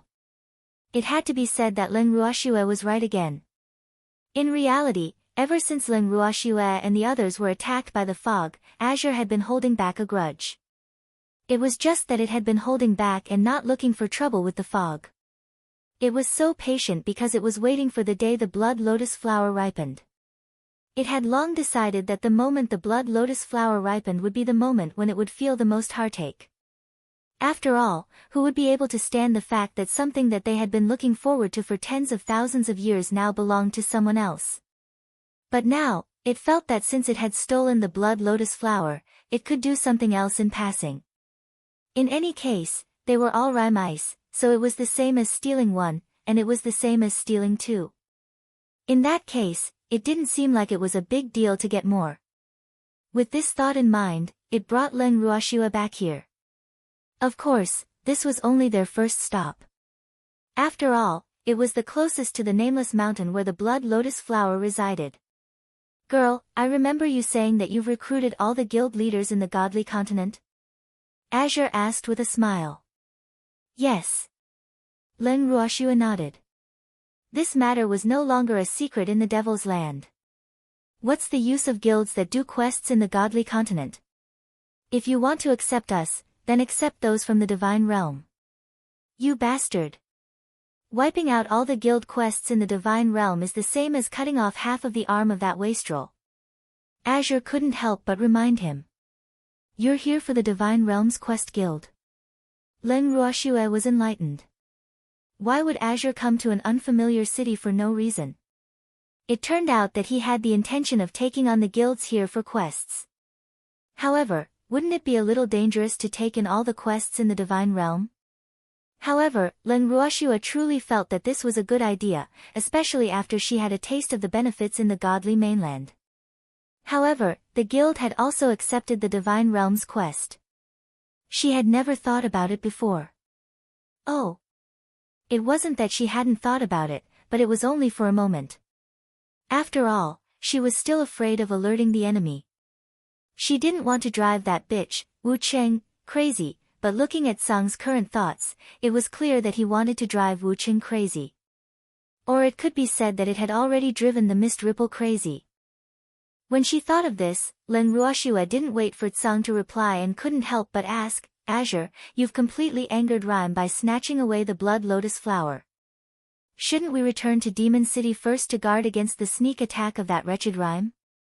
Don't worry, she doesn't even have the ability to launch a sneak attack now. That bitch was so angry at our little tricks that she vomited blood and even fainted a few times. Tsang covered his mouth with his furry little paws and laughed secretly. Ugh! You vomited blood because of your little tricks, right? Leng Ruoxue could swear that she really did not do anything. She had been completely abducted by Tsang. However, she was on Tsang's side, so it didn't seem like there was any point in denying it. This was because Wu Jing must have already determined that she was also involved. From what you've said, the Ripple Mist bitch's injuries must have worsened. Why don't we sneak attack her? Leng Ruoxue suggested after some thought. Take her life while she's sick. What a classic saying. Girl, although I agree with your opinion, you should know that a starving camel is still bigger than a horse. It won't do us any good if we sneak attack her now. If she decides to go all out and fight to the death, well, both suffer heavy losses, and that's not the result I want. Azure calmly analyzed. After hearing Wan Sang's opinion, Leng Ruoxue calmed down. That's right. With the crazy personality of the Rhyme people, they might really fight to the death with them. Of course, that was if they forced the other party into a corner. Thanks, but what they were doing now was not enough to drive Wu Chen crazy. Leng Ruoxue was conflicted and at a loss. For a moment, she did not know what to do. Tsang saw through Leng Ruoxue's thoughts and smiled. Girl, although the blood lotus flower is very important to Wu Yan, it's not enough for her to fight to the death. You know, based on my understanding of her, she must be thinking about snatching the blood lotus flower back one day, so this is not a dead end for her. But once we make her lose her way out, she will definitely not let us have an easy time. I know that bitch too well. Alright, I'll do as you say. Cold's words made Leng Ruoxue unable to refute.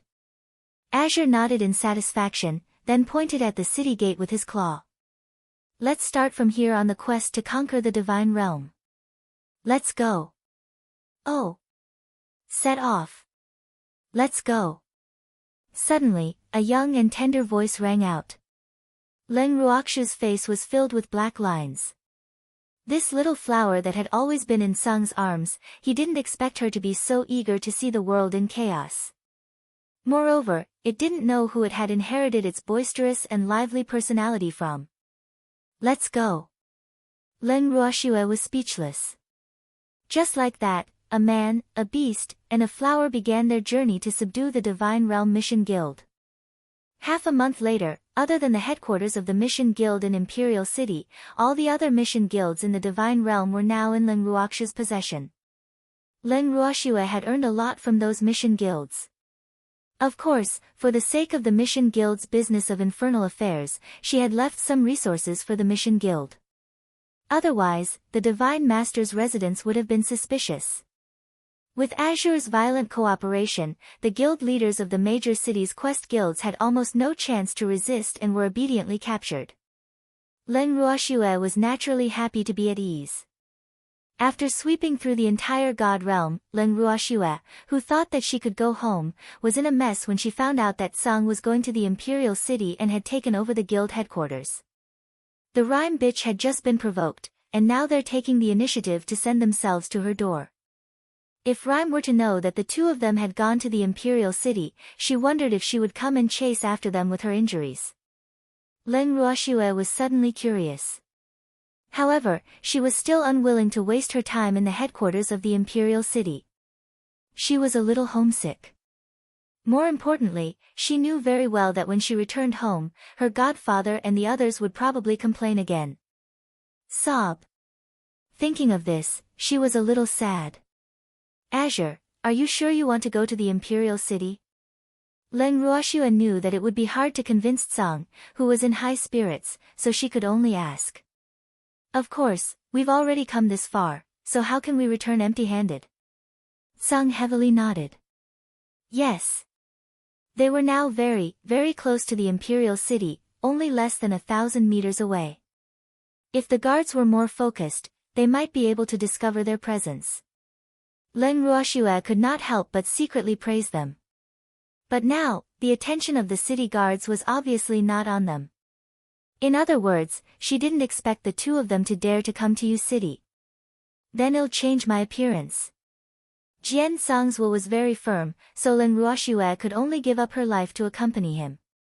Why are you changing your appearance?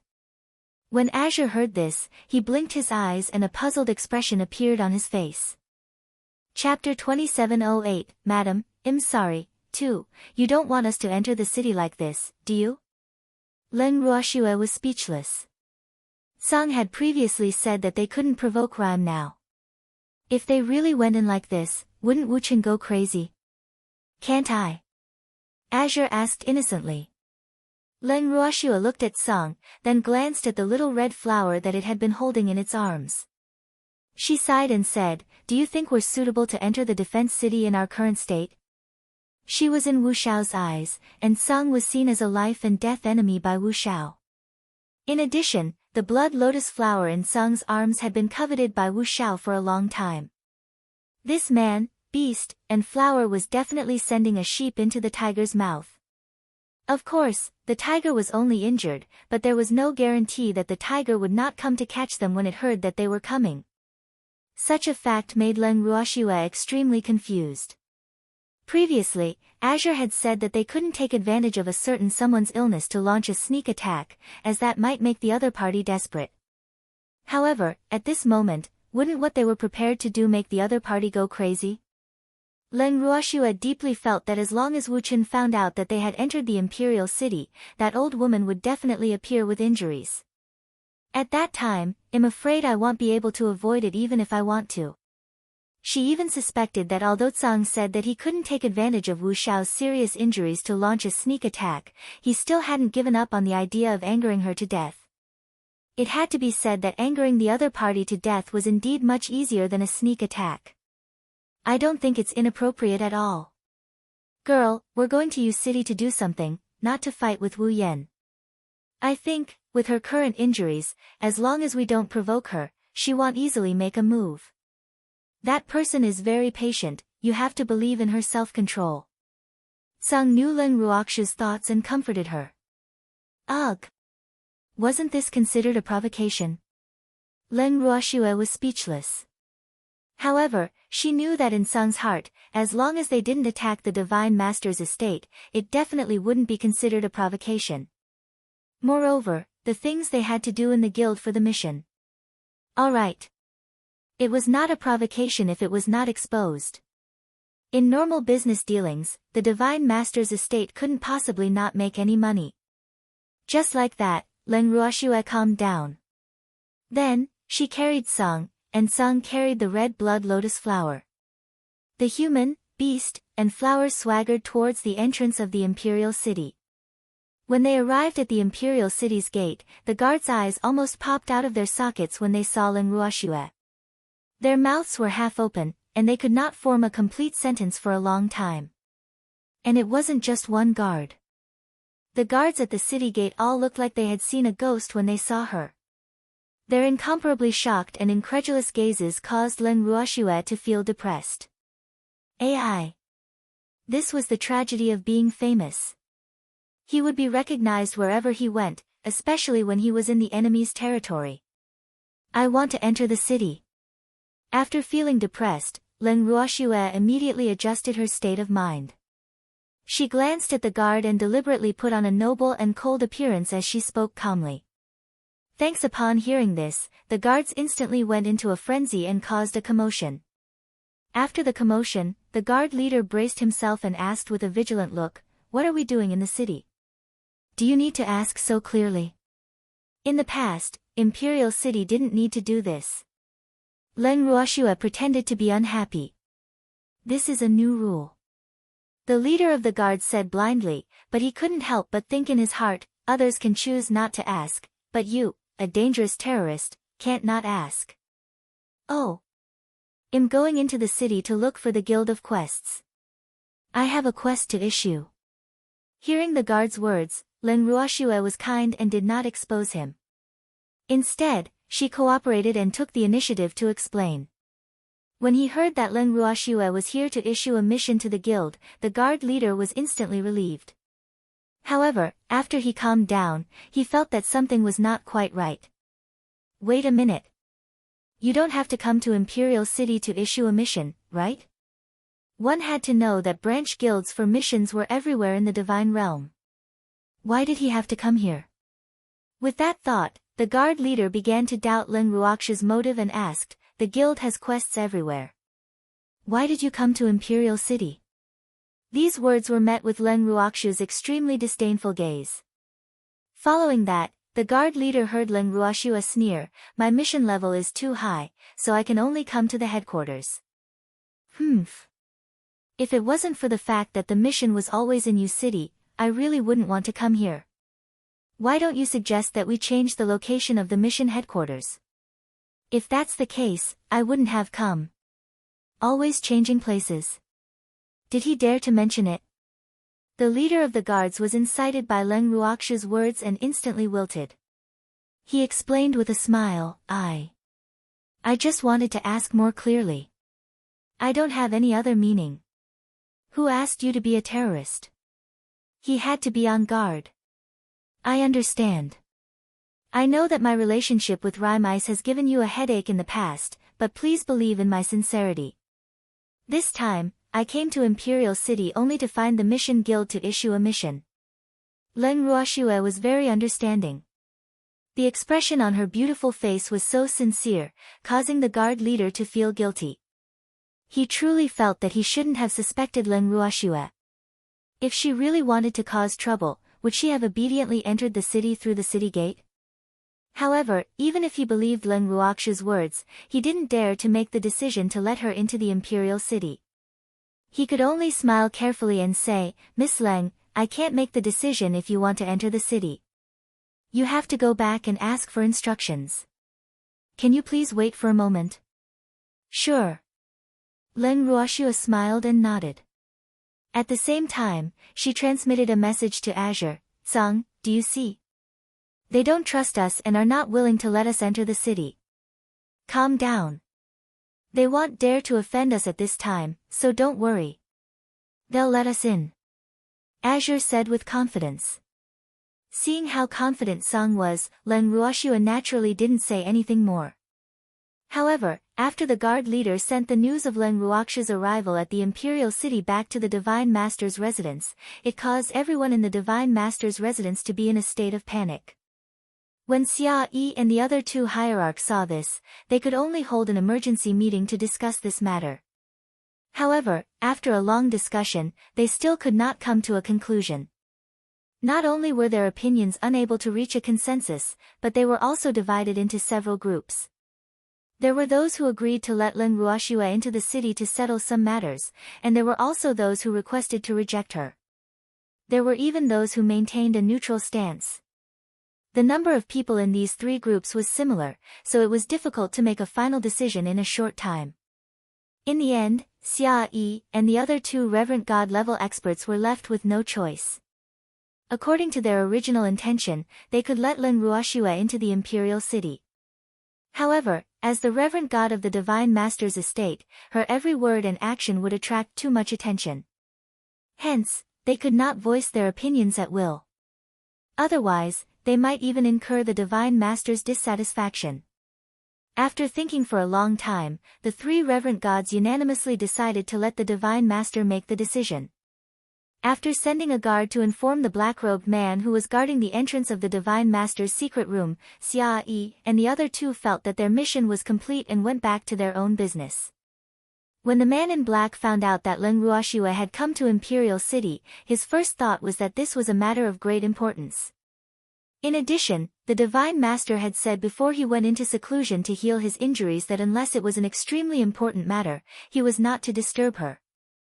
Chapter 2709 Madam, I'm sorry. 3. The man in black was naturally aware of the grudges between the Divine Master and Leng Ruoxu.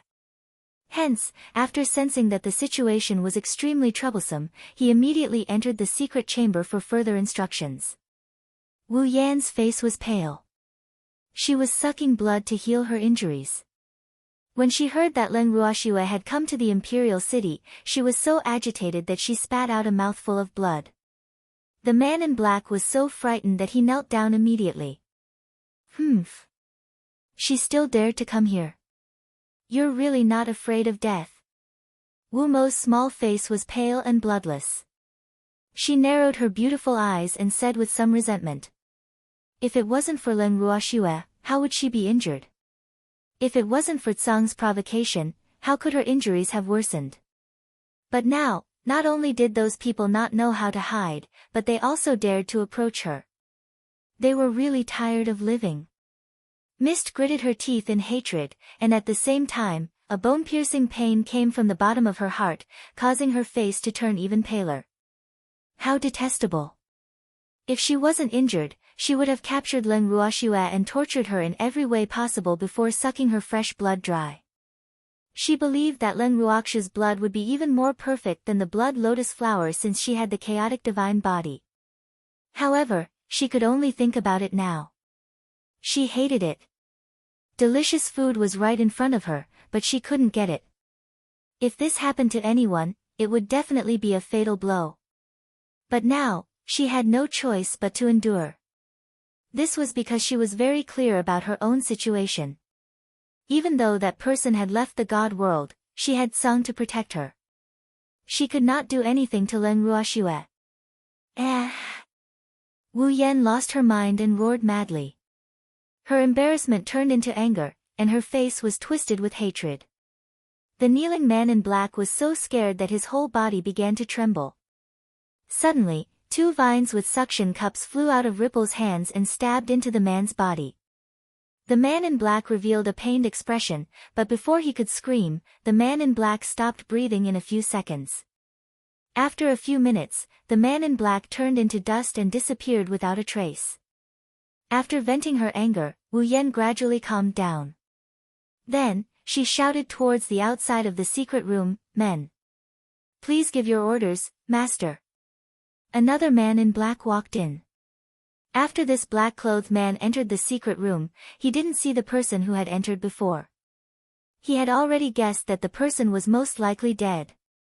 Let Leng Ruoxue into the city and send people to keep a close watch on her. Wu Xian gritted his teeth and said. She had thought it through. Even if she forbade Leng Ruoxue from entering the imperial city, it would be useless. Not only would that fellow not listen to her, he might even force his way in. At this moment, it was obvious that he had no way of intimidating Leng Ruoxue. Since that was the case, why not fulfill her wish? Leng Ruoxue wouldn't be able to cause any big waves in his territory anyway. Wu Yan was very confident in her control of the imperial city. Otherwise, she would not have dared to make such a decision. The man in black received the order and immediately turned to leave. At the same time, Leng Ruoxue was already getting impatient from waiting outside the city gates. Your god lord's estate's efficiency is so low. It's been so long, and you still haven't come to a conclusion. Leng Ruoxue's face was filled with dissatisfaction. After she finished speaking, she even took a bite of the fruit in her hand. At this moment, she would not just stand there and wait like a fool. Instead, she had already taken out a reclining chair, a pot of tea, fruits, snacks, and other food. She ate while waiting. Seeing her like this, the guards who heard her words were all speechless. Many of the guards couldn't help but mutter to themselves, "This ancestor. You're eating and drinking, what's wrong with waiting?" He wasn't tired. Unlike them. Not only were they exposed to the scorching sun, but they also had to endure the immense pressure from Leng Ruoxue and the little kitten. They were on the verge of a mental breakdown. Of course, no one dared to say this out loud. Otherwise, they would all die. However, they didn't have to wait for too long before news came from the Divine Master's estate. They had agreed to let Leng Ruoxue into the city. Hearing this, Azure smiled proudly. Girl, I told you that this Mist Ripple slut knows her own limits. Yes, we're here to do something, not to find trouble. Why can't she let us enter the city? Leng Ruoxue chimed in with a smile. The guards couldn't bear to listen to their conversation. After all, they were members of the Divine Master's estate. How could they listen to him calling the Divine Master a bitch in front of them? At this moment, they wished they had calluses in their ears. Otherwise, if the Divine Master knew about this, he would kill them to silence them. Sob. They truly felt that guarding the door was a life-threatening job. The guards who were cheering in their hearts excitedly sent off Leng Ruoxue and Sang's team. Their eyes were filled with tears as they cheered in their hearts. They had finally sent away the terrifying woman and beast. It wasn't easy. After entering the city, Leng Ruoxue, who was walking on the streets of Yu City, could clearly feel that someone was following them in the dark. However, she did not pay much attention to it and continued to walk calmly on the busy streets. She couldn't be blamed for being so calm. After walking in the city for a while, almost all the passers-by in the city were watching them, so they could only force her to calm down. When they finally reached the headquarters, Leng Ruoxue saw the main doors and quickly entered. May I know what you need help with? When the waiter sensed that someone had entered, he gave a standard welcome speech. However, the moment he saw Leng Ruoxue's beautiful face, he forcefully swallowed the last few words. Thanks, it wasn't because of how beautiful she was, but because she was the famous Leng Ruoxue. Oh. Oh my god. Leng Ruoxue. What was Leng Ruoxue doing here? He didn't see wrong, did he? The waiter's eyes widened in disbelief. He was afraid that his eyes were playing tricks on him, so he even rubbed his eyes vigorously. In the end, he realized that Leng Ruoxue was still standing in front of him with a smile. With a bitter smile, the waiter stuttered. Miss Leng, welcome, please, may I ask?" After speaking for a long time, the waiter still couldn't say a complete sentence. His small face was red from holding back, and he was extremely anxious. When Leng Ruoxue saw this, she only smiled faintly and said, "I want to see your president." It was said that the current president of the mission headquarters was definitely a confidant of Fog Ice and was very loyal to Fog Ice.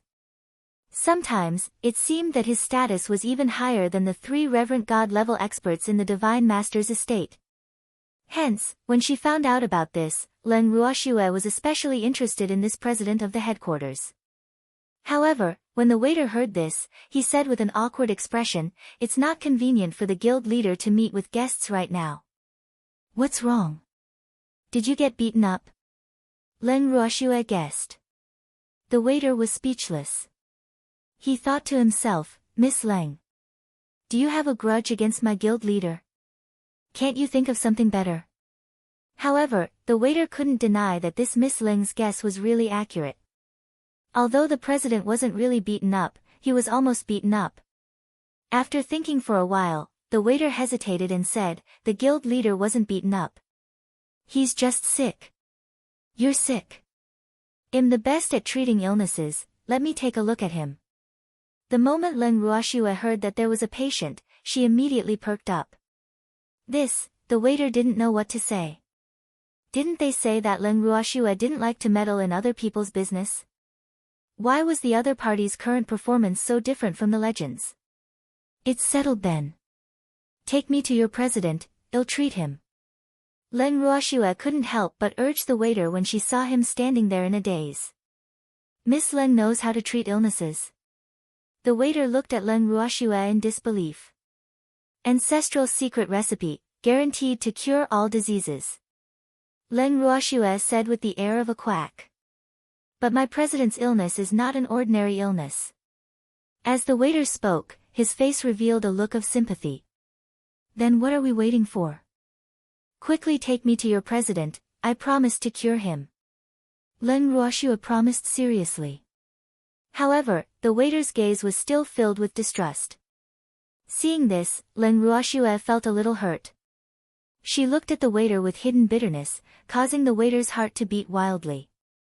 Just as Leng Ruoxue was about to force the waiter to bring her to meet a certain president, the waiter could not stand the pressure from Leng Ruoxue's beautiful eyes and said, "I'll take you to the president." Hearing this, Leng Ruoxue was elated. He followed behind the waiter. The waiter brought Leng Ruoxue out of the headquarters and turned to the back door. After entering from the back door, they took 2 more turns and finally, they arrived at a small, desolate courtyard in the back of the headquarters. Pointing at the small courtyard, the waiter said in a low voice, "The guild leader is inside. You can go in by yourself. I won't be accompanying you." With that, the waiter immediately left. Before he left, he looked around as if he was afraid that someone would discover that he had brought Leng Ruoxue here. Seeing that the waiter was acting sneaky, Leng Ruoxue even suspected that the waiter was lying to her.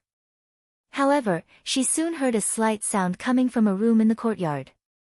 It sounded like a soft cry of pain.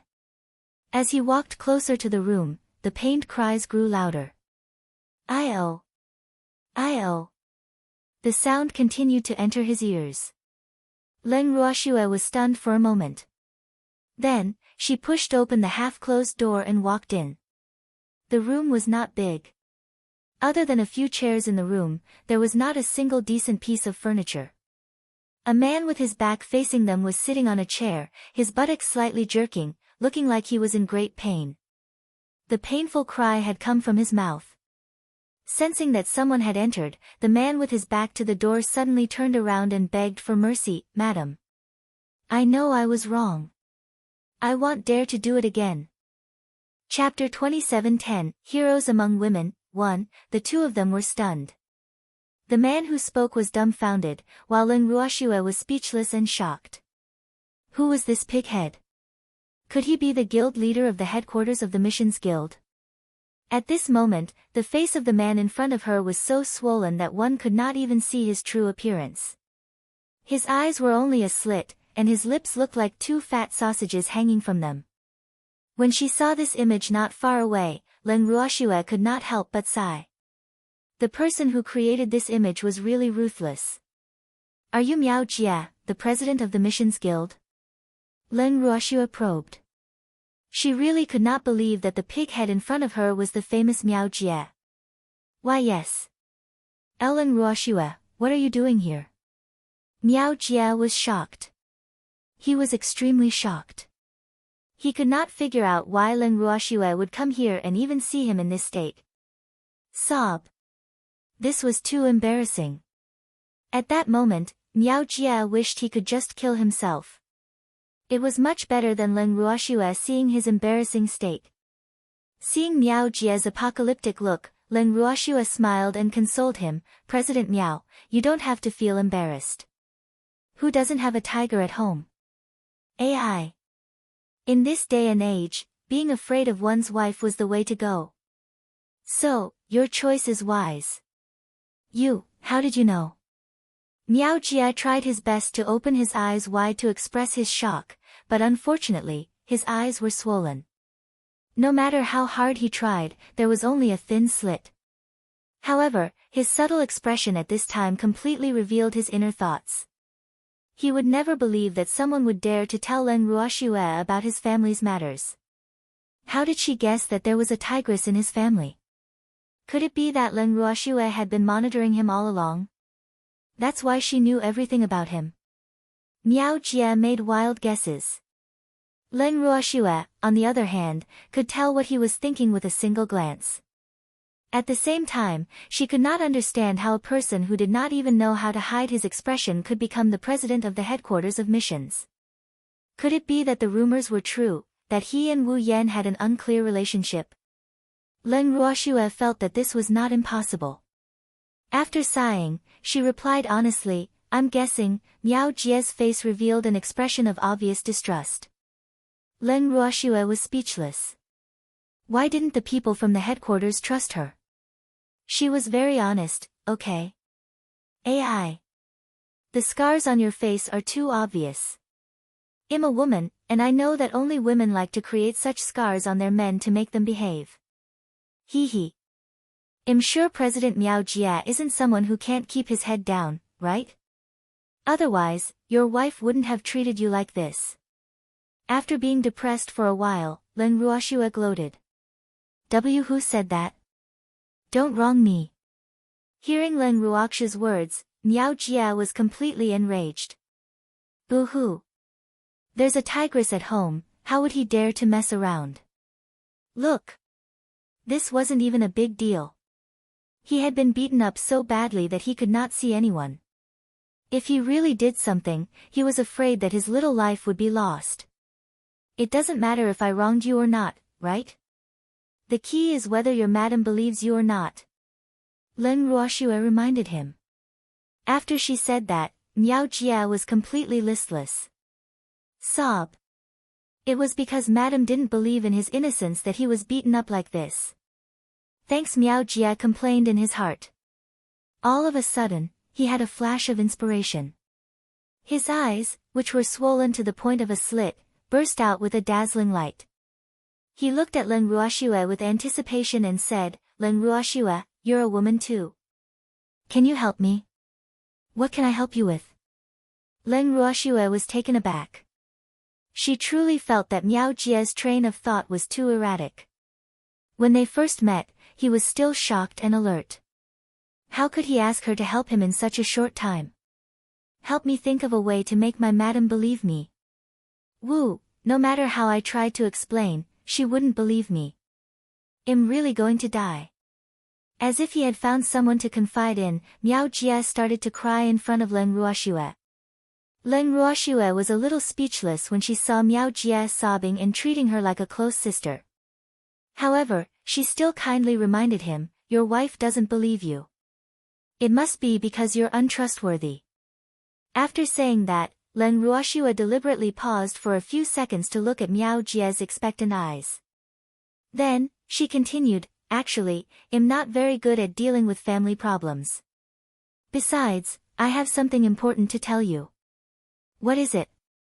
As long as you help me solve my problems, I will help you deal with your own.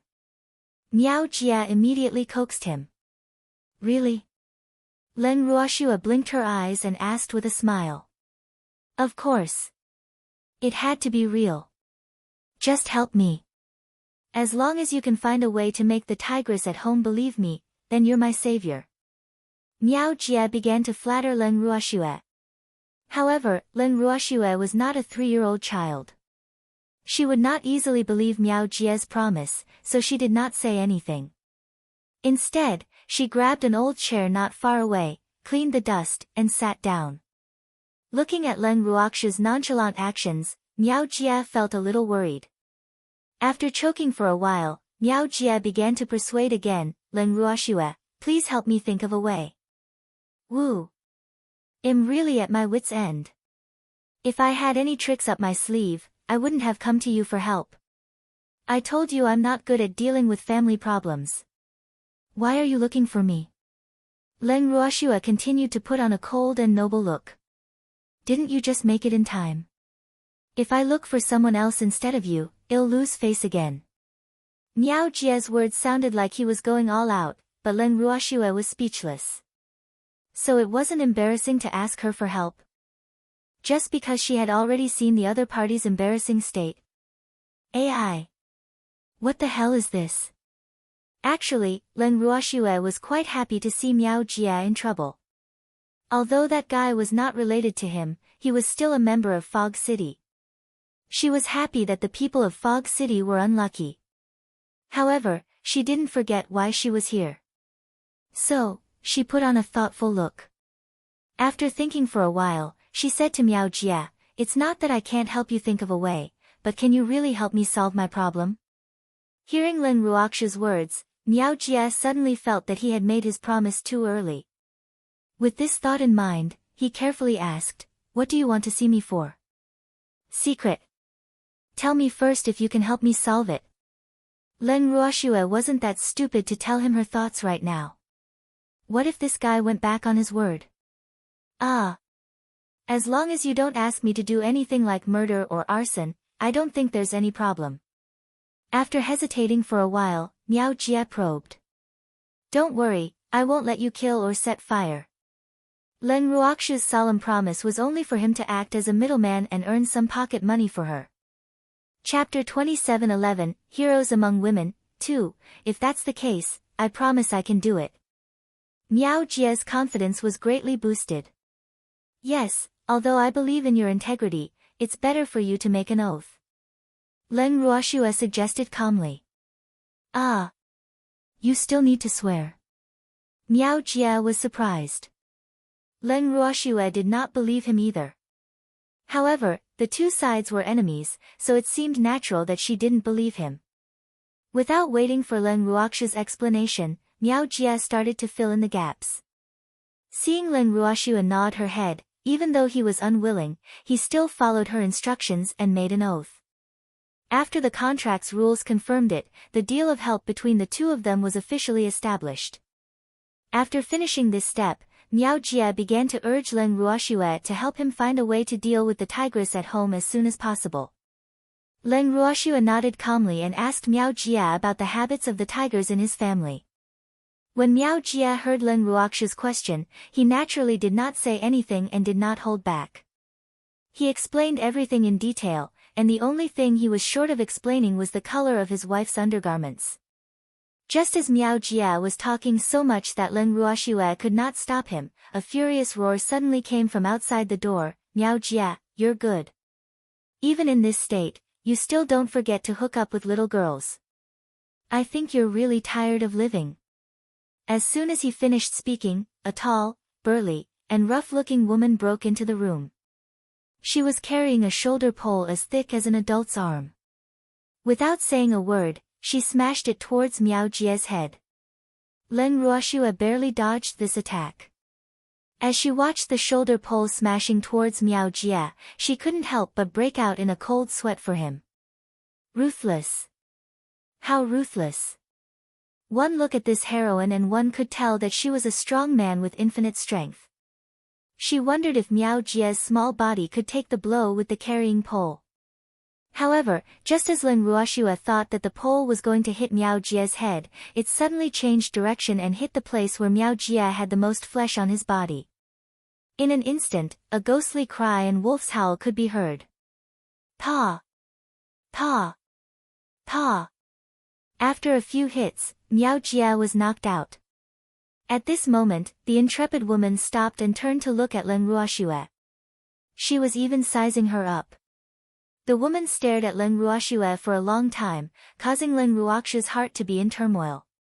Just as Len Ruoxue was afraid that the woman would lose her cool and give her a few shoulder pulls, the woman suddenly spoke, "You look familiar. Do I know you?" "I don't think so." Len Ruoxue could not help but wipe away the cold sweat on her forehead. This woman's personality was just as she had portrayed herself to be, straightforward.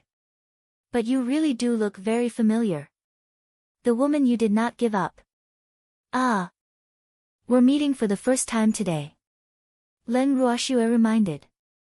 "I know. I just thought you looked familiar." He didn't say he had seen you. The woman seemed to be talking to herself. Len Ruoxue was speechless. She had misunderstood. Following that, Len Ruoxue heard the woman say, "AI. Why would a woman make things difficult for another woman? Although I don't know why you're here, don't worry, I won't hit you. Even if I have to deal with someone, it'll be my man. Thank you for being so understanding." Len Ruoxue's mouth twitched as she replied. "Thanks, you're welcome. I just feel that you shouldn't be interested in my man. He's short, ugly, and as timid as a mouse. There are many men in the divine realm who are stronger than him. How could a beauty like you be interested in him, right?" The woman continued. Len Ruoxue didn't know how to respond to his words. She felt that this woman was very smart.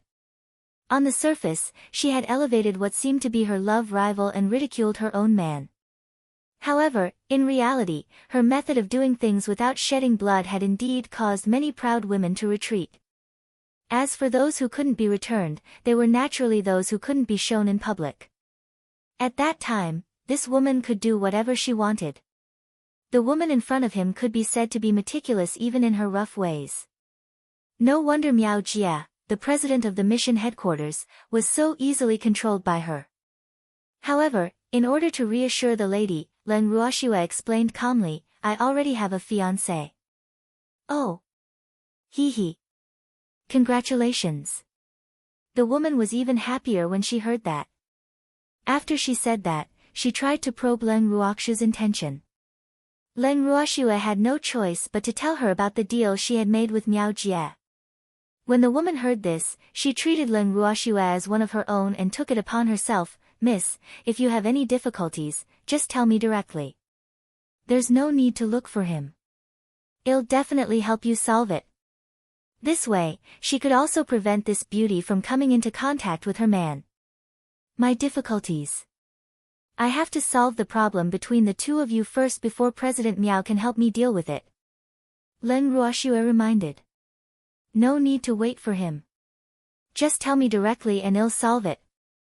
I guarantee you'll be satisfied." The fierce-looking woman patted her chest and promised. "Are you sure the people from the headquarters will listen to you?" Len Ruoxue pretended to be in disbelief as she widened her eyes and asked. "I'm the president's wife of the headquarters of the Missions Guild. How dare they disobey me? Humph. Whoever doesn't listen to me will spread pillow talk to my man, and I guarantee that the other party will have to bear the consequences," the woman said with confidence. Her man was henpecked, and this was not a big secret in the mission headquarters. "If that's the case, I'll just tell you directly." Len Ruoxue blinked her beautiful eyes and said with an innocent and uncertain expression. "Yes, you can just tell me. In the future, if you have any problems, you can come to me directly. There's no need to look for this guy," the woman reminded. "But I haven't settled your problem yet." After some thought, Len Ruoxue hesitated. "What do we have to do? We're fine. You can see how close we are, right?" the woman asked, her eyes wide open. Leng Ruoxue took a look at the woman's rough appearance and then glanced at the unconscious Miao Jie. She could only brace herself and nod her head. This was probably the so-called beating is affection, scolding is love. This woman must be in love with Miao Jie. Leng Ruoxue came to an important conclusion and then threw Miao Jie to the side. She smiled at the woman and said, I want to put a bounty on a person, is that okay? Who's the bounty? I'll give you a 20% discount. The woman was very satisfied with Leng Ruoxue's tactfulness, and her impression of her became even better. Thank you, sister. I want the reward to be fog ice. Leng Ruoxue said calmly. Who do you want to put a bounty on? The woman thought she had heard wrong, so she asked again. Wu Yan, I want to put a bounty on Wu Yan. Although I have put a bounty on her once in the divine realm, the effect didn't seem to be very good. Until now, I haven't heard of anyone successfully completing the mission. Therefore, I would like to officially issue a mission in the Mission Guild to officially put a bounty on Rime Ice. At the same time, I want to let all the major powers in the divine realm know of my sincerity. I'm not going to be stingy with my reward. Leng Ruoxue explained with a serious expression. Chapter 27:12 Heroes Among Women 3. The woman didn't say a word for a long time after hearing this. She was completely stunned. This little girl actually wanted to put a bounty on God Lord Mist Ripple. She was simply too bold, wasn't she? From what she knew, Leng Ruoxue was the only one in the entire God world who had done such a thing. Wait a minute. Leng Ruoxue. This young lady was Leng Ruoxue. The lady tried to hide her shock as she sized up Leng Ruoxue again. Finally, she asked carefully, why you're Leng Ruoxue? Yup. Big sister finally recognized it. Leng Ruoxue smiled sweetly and nodded. When the woman heard this, she was completely resentful. What did she do? He actually treated Leng Ruoxue as a love rival. This really shouldn't have happened. She was so regretful that her intestines turned green. In the next second, the woman suddenly grabbed Leng Ruoxue's jade-like hand tightly and said agitatedly, my idol. I finally have the chance to see one alive today. What's the situation? Leng Ruoxue was dumbfounded. This woman's performance was too frightening. Normally, shouldn't she be regretful and fearful for recognizing him? How could he be so different? From what she said, she even saw him as an idol. If these words were to be heard by Wu Xian, Leng Ruoxue was very curious as to what she would think. But now, Leng Ruoxue felt that it was more important to deal with this intrepid woman in front of her. After half a minute of silence, Leng Ruoxue could not help but remind him, your man is the guild master of the headquarters of the Missions Guild, and he's one of Rime Ice's men. I have a deep hatred for Rime Ice, so it's not very good for you to worship me like this, right? What's not good about it? Who can care about what I think? I'm telling you. Ever since I heard of your deeds, I've always yearned for you and have been friends with you for a long time. Now that I've suddenly seen you in person in front of me, I'm so happy. As the woman spoke, she even began to dance with joy. Leng Ruoxue broke out in a cold sweat. She was speechless and asked, aren't you afraid that your words will reach the ears of the mist? I'm not afraid.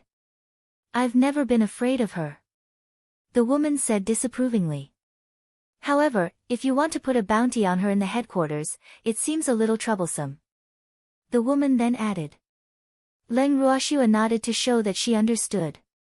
In reality, the bounty on the miasma was just a temporary measure. She had long known that the mission headquarters would not issue such a bounty for her, so this was originally just an excuse. Subduing the mission headquarters was her real goal. But now, when she saw the woman's sincerity and her expression of wanting to help her, she didn't know how to respond. However, it was impossible for her to soften her heart and let go of the mission. After some thought, Leng Ruoxue insisted, I have to put a bounty on Rime at the headquarters, or no one will believe my sincerity. Ah. So it was like this. However, it's impossible for you to publish this mission in the headquarters. Why don't you ask the Dark Clan? The woman suggested after thinking for a while. Dark Clan? Leng Ruoxua blinked her eyes.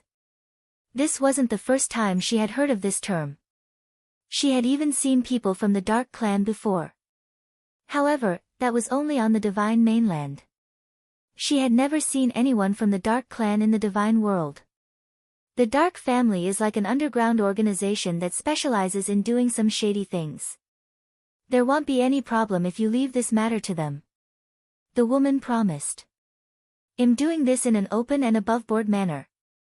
Leng Ruoxua couldn't help but remind the woman after hearing her words. This wasn't something shameful. She dared to provoke Fog Ice, so she wasn't afraid of being found out. I know. What I mean is, as long as you can afford it, there's nothing Dark Family can't do. The woman quickly changed her words. I still have to pay. Leng Ruoxua furrowed her brows, her expression conflicted. If you don't pay, they won't do anything for you. After being speechless for a while, the woman said. By the way, didn't you just say that as long as you can afford it, there's nothing they can't do? Leng Ruoxua confirmed.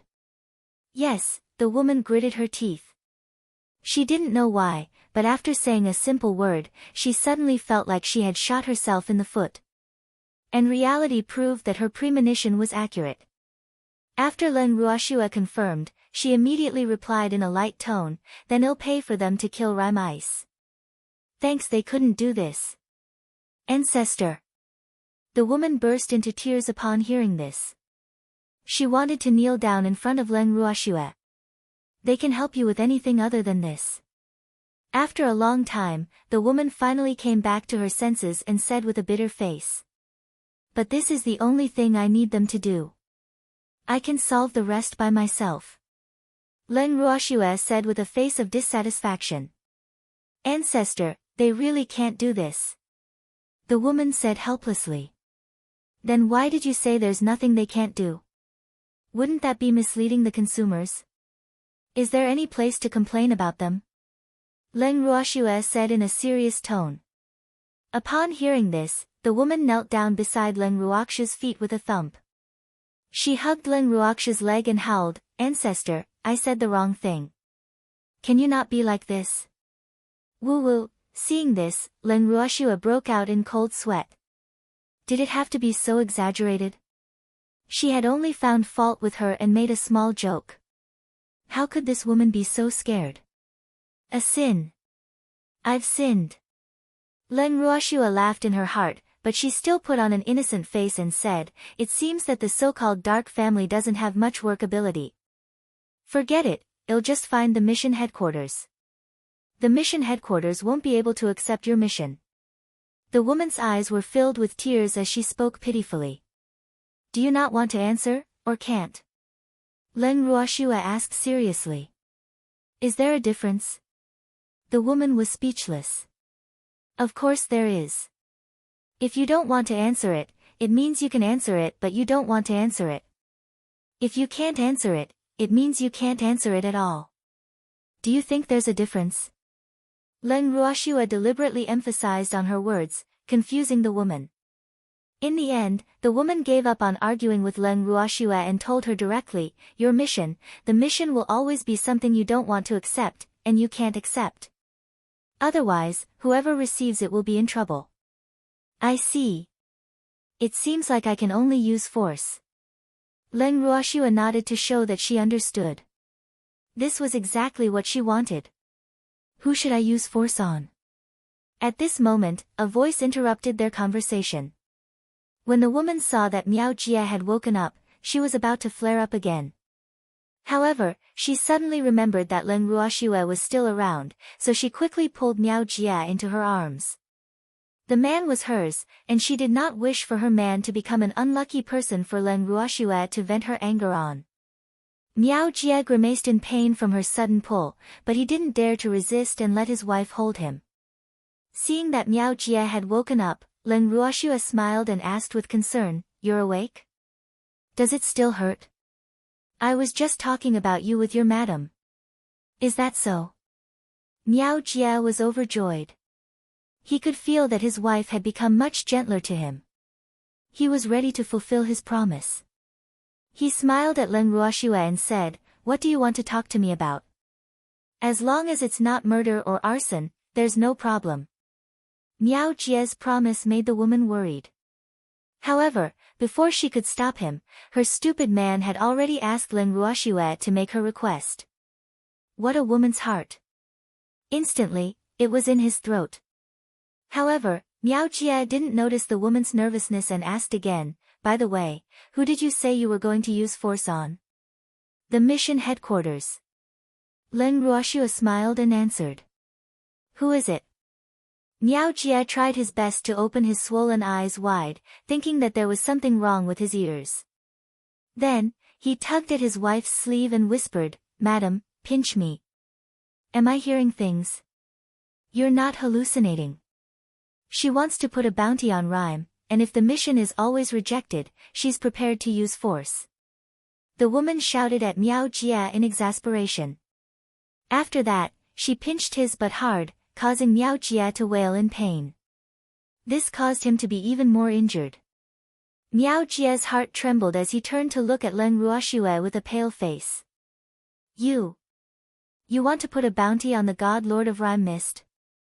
"Wrong, I want to put a bounty on that fog ripple bitch." Leng Ruoxue corrected him with a smile. Miao Jie was confused and asked, "What if I don't agree?" "Didn't your wife tell you? If you don't agree, I'll use force. At that time, your mission will. You know what I mean." Leng Ruoxue's words were definitely a threat. Miao Jie's face turned even paler in fear, and even the woman felt a little uncomfortable. At this moment, she truly felt how terrifying Leng Ruoxue was. Previously, when he talked and laughed with her, he was probably purely making fun of her. Woo! For the first time, she felt that she had kicked an iron plate. But at the same time, he was also glad that he had not done anything to offend Leng Ruoxue. Otherwise, the consequences would be unimaginable. You really dare. This is the Imperial City, and the Divine Master is in the Divine Master's estate. If you act rashly, she won't let you off." After panicking for a while, Miao Jie miraculously calmed down. He hoped that he could convince Leng Ruoxue to give up on that idea. After all, this was the Divine Master's territory. Not everyone could do whatever they wanted. Who knew that when Leng Ruoxue heard this, she only smiled faintly and said, "Why would I not dare? Since I dared to come here, I've naturally made all the necessary preparations. So what if it's Imperial City? So what if Wu Xian was in the Divine Master's estate? Do you know how badly she's hurt? To tell you the truth, she doesn't have the energy to catch me even if she wanted to. Because she's hiding in a secret room in the Divine Master's estate to recuperate." "Sir Divine Master is injured." Hearing this, Miao Jie and the woman were shocked and said in unison. Chapter 27:13, Just looking, not saying. Word 1, don't you guys know? Leng Ruoxue asked in surprise when she heard what the two of them said. She didn't expect that Wu Yan would keep it a secret so well that even her legendary confidant didn't know about her injury. However, Leng Ruoxue could understand it after thinking about it.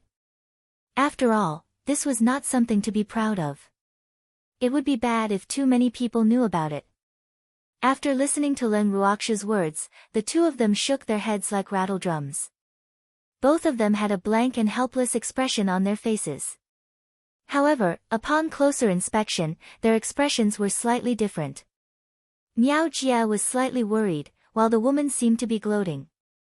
After discovering this interesting fact, Leng Ruoxue said to Miao Jie sympathetically, "President Miao, aren't you the confidant of that bitch, Ripple? Don't tell me that you don't know about her leading her men to attack us." This, Miao Jie revealed a constipated expression and was in a dilemma. How was he supposed to answer this? He knew. Of course he knew.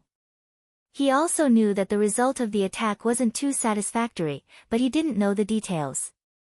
In addition, after the people who went with Lady Fog Ripple to the land of demons returned, they all had an unfathomable expression and didn't talk about anything.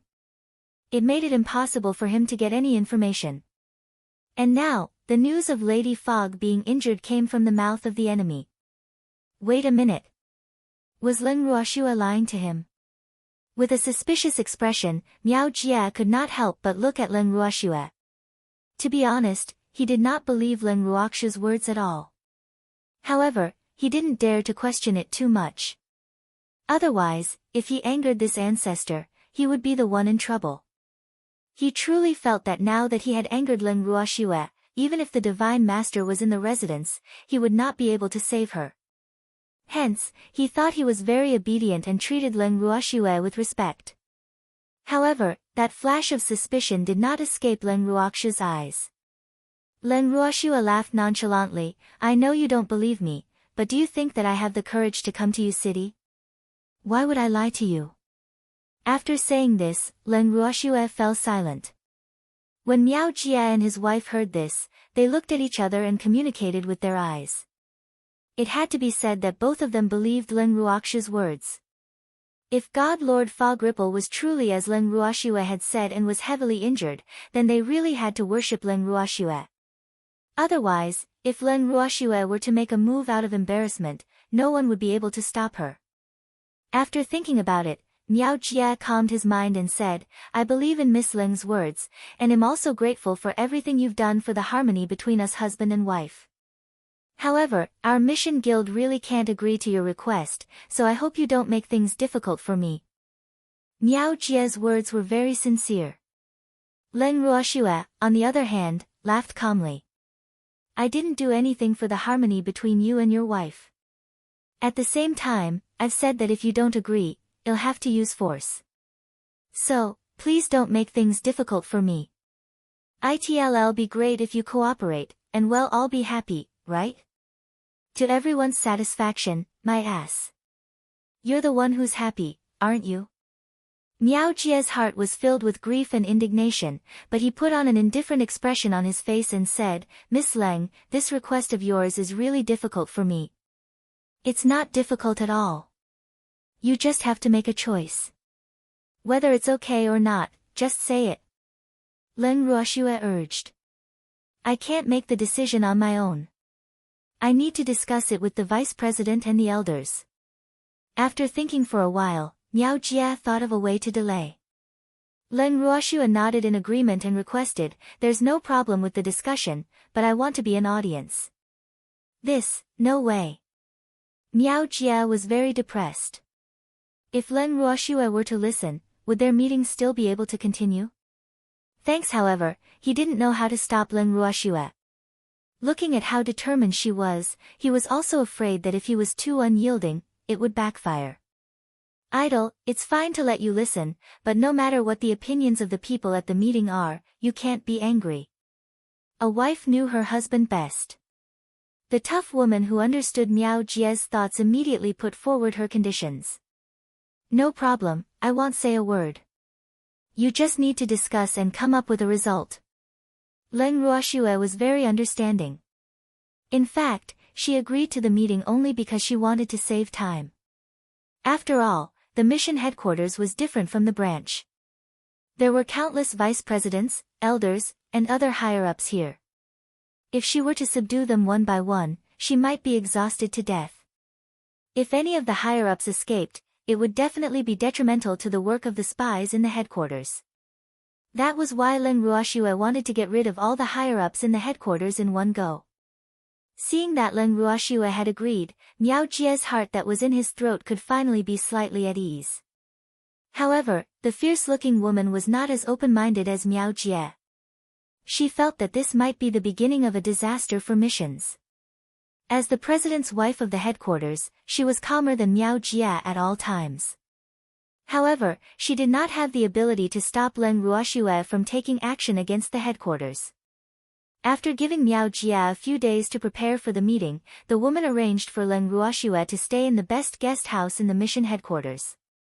She even came over every day to chat with Leng Ruoxue and strengthen their relationship. This was also a chance for her man to be lenient. At least, that was what she thought. As for Leng Ruoxue, she did not seem too happy about the appearance of the lady, but she was not too cold either. The two of them were chatting casually. Suddenly, Leng Ruoxue asked the lady, "How's your man's injury?" "He's already fine. Because there's something important to do, I gave him a healing medicinal pill. He's now alive and kicking again," the woman said with embarrassment. When she said this, her cheeks were slightly red. Leng Ruoxue looked at the woman in shock and disbelief. She originally thought that the woman would let Miao Jie's pig-like face recover naturally. After all, everyone in the mission headquarters knew that their president had been beaten up by the president's wife again. The woman felt even more embarrassed under Leng Ruoxue's gaze. She took the initiative and said, "Idle, it's boring to stay in the yard all day. Why don't we go out for a walk?" "Yeah, I haven't had a good tour of the headquarters yet." Leng Ruoxue nodded in agreement. She stood up and allowed the lady to bring her around the spacious and luxurious courtyard of the headquarters. As he walked, a woman's voice suddenly came from behind a rock by the side of the courtyard's path. "Guild leader, why are you always avoiding me?" Hearing this, the intrepid woman was immediately enraged. Taking out her weapon, which was her carrying pole, the tall and sturdy woman immediately turned into a fierce gust of wind, whistling and blowing behind the rockery. Then, Leng Ruoxue heard a series of ghostly wails and wolf howls coming from behind the fake mountain. Sighing helplessly, Leng Ruoxue sat down on a stone bench by the side of the path and silently lit a row of candles for Miao Jie. What a pitiful fellow. Why didn't he run further away if he wanted to steal a fish? Chapter 27:14, Just looking, not saying. Word, 2, Madam. It was a misunderstanding. It's really a misunderstanding. Arg. Madam, don't hit me, you hit me again. Humph. I'm hitting you. I'll beat you to death, you shameless things. Leng Ruoxue sat as she listened to the lively debate. Not long after, Miao Jie was pulled out from behind the rockery by the ear by the woman. The moment Miao Jie saw Leng Ruoxue, he immediately asked for help. "Miss Leng, please help me." "Help me explain." "How can I help you explain when you're caught red-handed?" Leng Ruoxue was speechless. "I'm innocent." "Woo, I really didn't do anything. Why do you have to accuse me like this?" Miao Jie said, feeling wronged. He had been resting well behind the rockery. How could he have known that the crazy woman would suddenly appear and tell him a lot of nonsense? And just when he was about to leave, his fierce wife appeared again.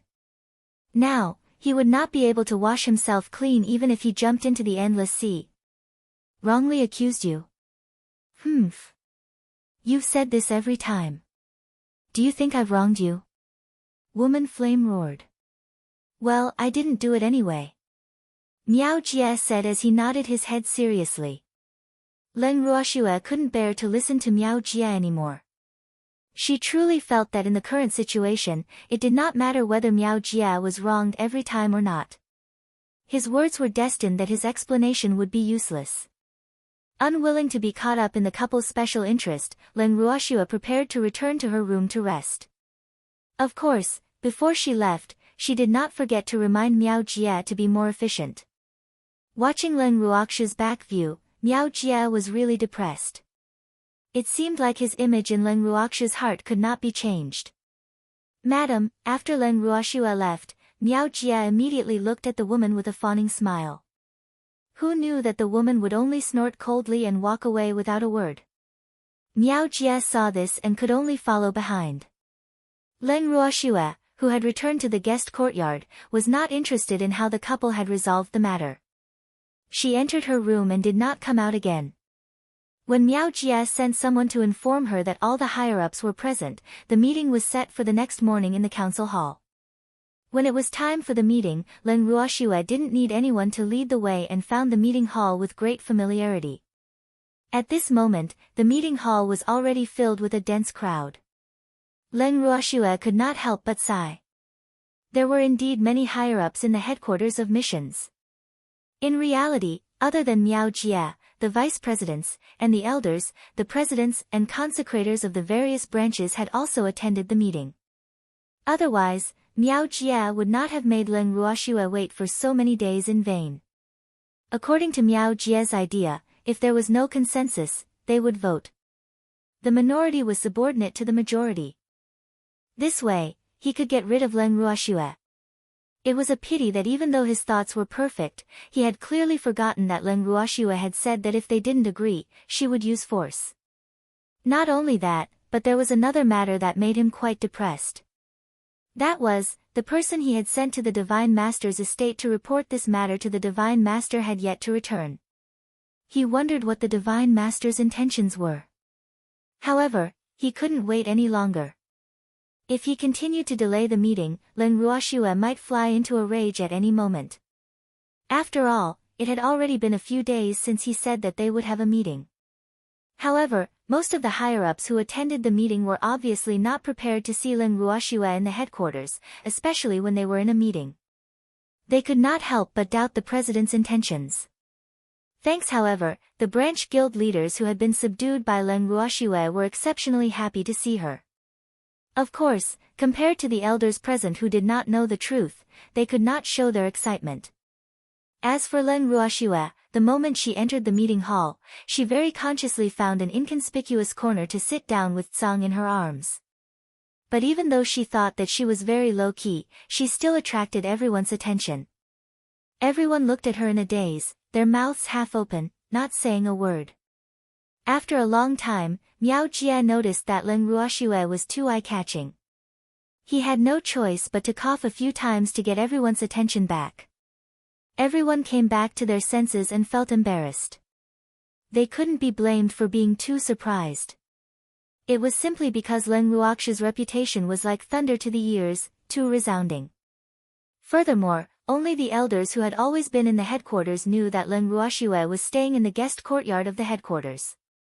The majority of the people did not know about it. Hence, when Leng Ruoxue appeared in their meeting hall, everyone was surprised and felt a little uneasy. There were rumors that wherever Leng Ruoxue appeared, there would be endless trouble. Anyone who was targeted by her would be in for a bad time. So now, could it be considered that they had been targeted by this vicious wolf? The moment this thought surfaced in some of the elders' minds, they looked at Leng Ruoxue as if they had seen a man-eating demon. Their eyes were filled with horror. Leng Ruoxue expressed her innocence in this regard. She had always thought of herself as a pacifist and a peace-loving person. Why were the people here looking at her as if she was a terrorist with a virus? She felt very wronged, okay? He glanced at Miao Jie with hidden bitterness, causing Miao Jie's little heart to tremble in fear. He calmed himself down and suddenly shouted, "A meeting.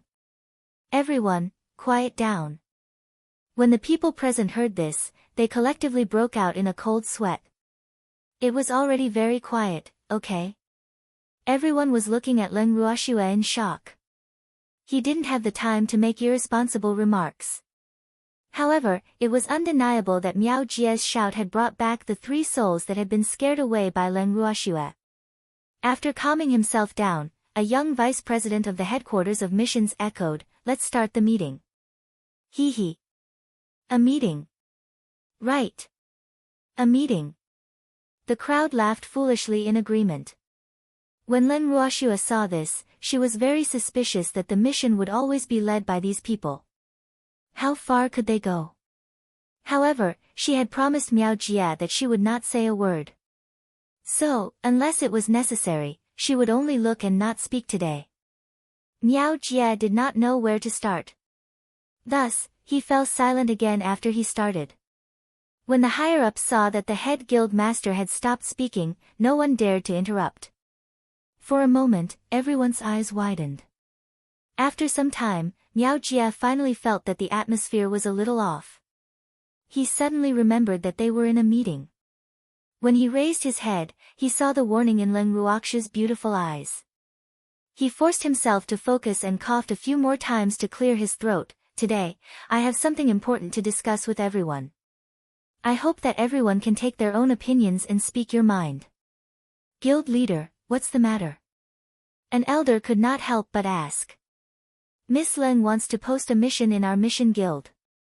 After taking a deep breath, Miao Jie said it all in one breath. Chapter 27:15, Just looking, not saying. Word, 3, then release it. Is it worth calling all of us back for such a small matter? Guild leader, I still have important matters to attend to. One of the elders said in dissatisfaction. My matter is more important than yours.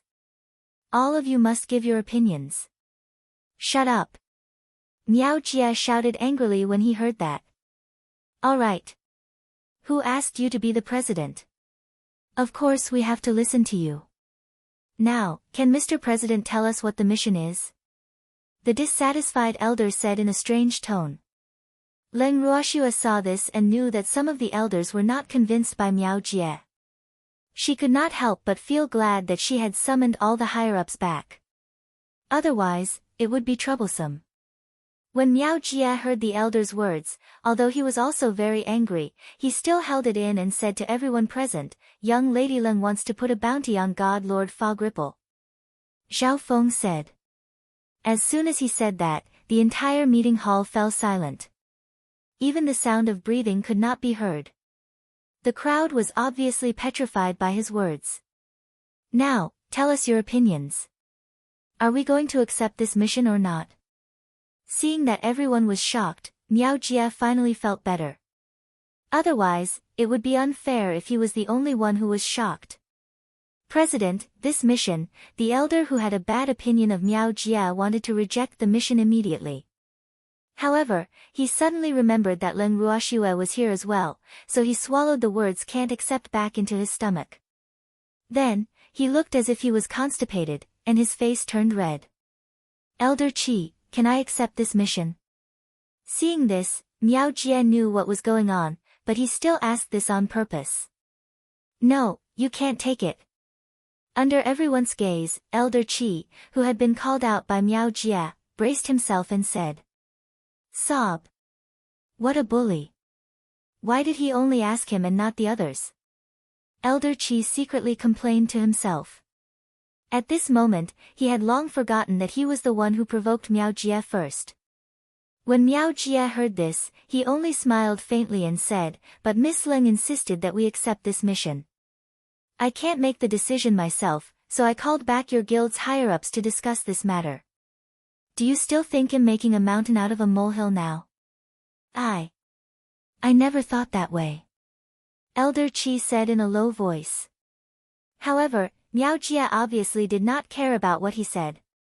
He only emphasized that he wanted them to come to a conclusion after a serious discussion so that they could give Leng Ruoxue an explanation. Everyone present, other than the branch presidents who had been subdued by Leng Ruoxue, had long faces. They truly felt that their president was making things difficult for them. In reality, if Leng Ruoxue wasn't here, they might be more at ease when they discussed this matter. However, when they thought of how Leng Ruoxue was sitting by the side and watching them discuss, they didn't dare to speak carelessly. It would be a wonder if he wasn't hated by that demon. As a mission association and an organization that was known for gathering information, they understood Leng Ruoxue more than anyone else. In addition, the mission association was under the jurisdiction of the Divine Master's estate. They had the advantage of time, location, and people.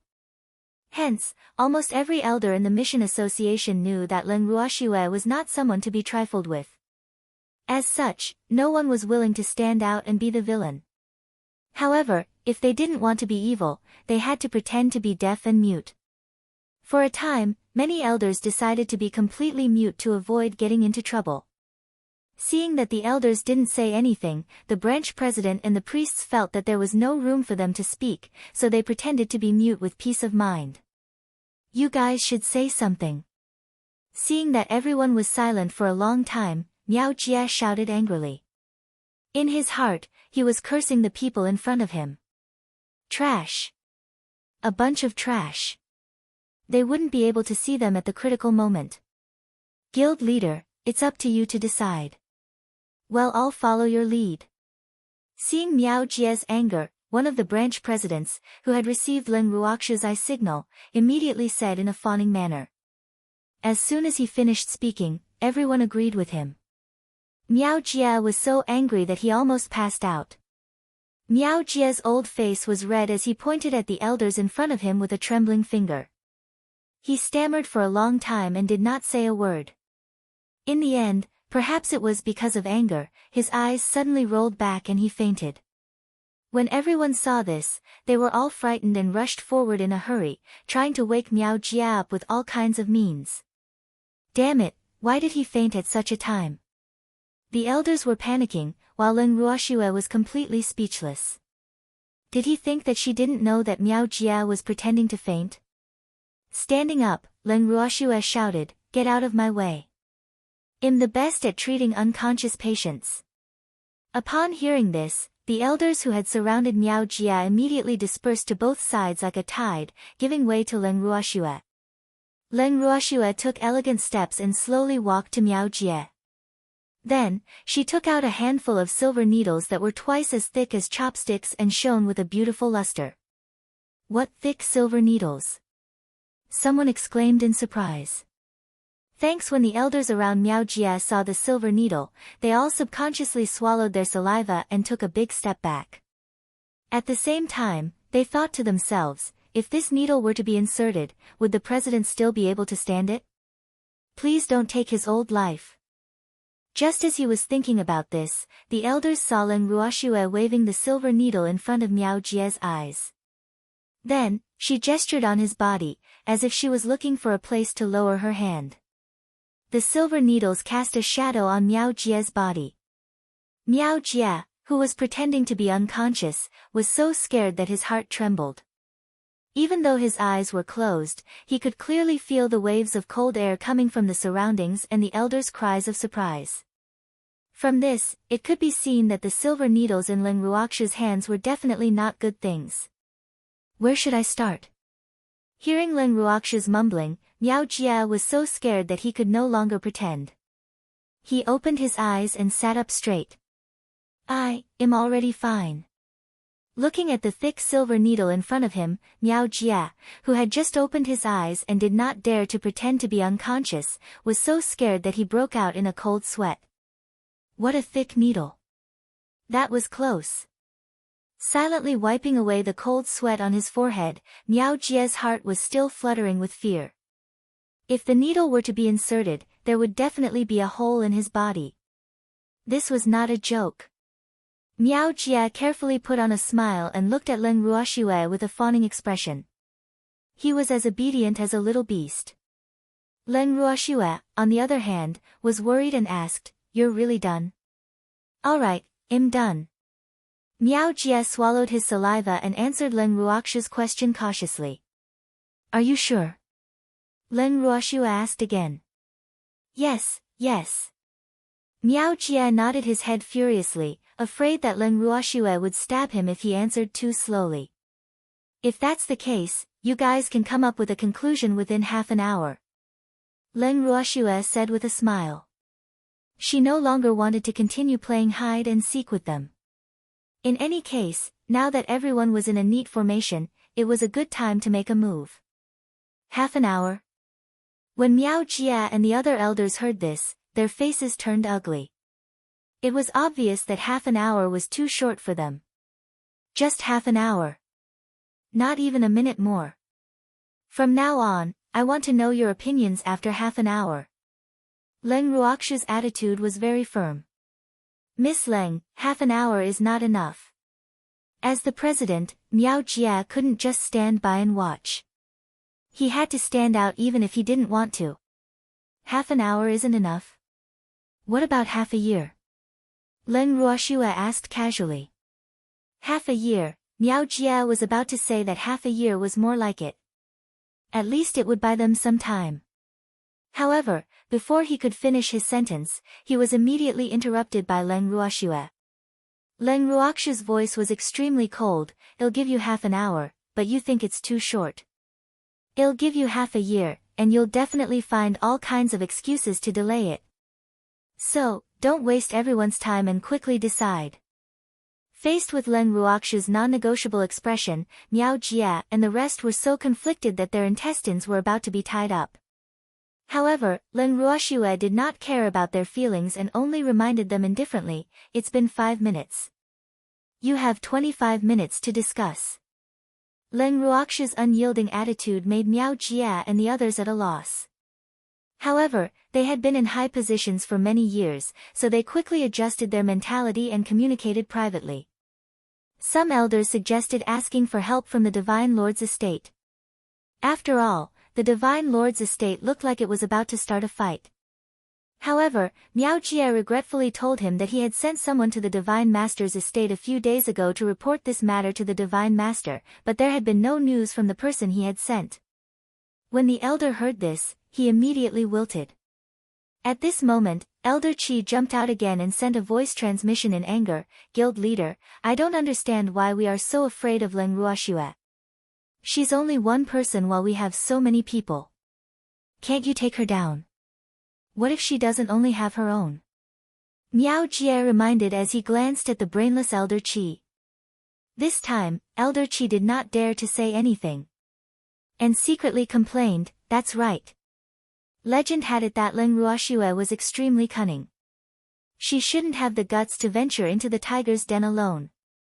Could it be that there was really an ambush outside the city?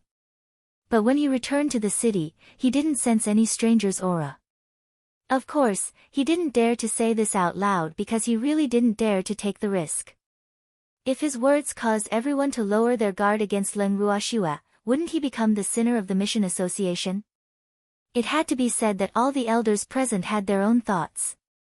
None of them were willing to take the lead, and half an hour's time passed in a flash. Time's up, give me an answer. Leng Ruoxiu smiled faintly.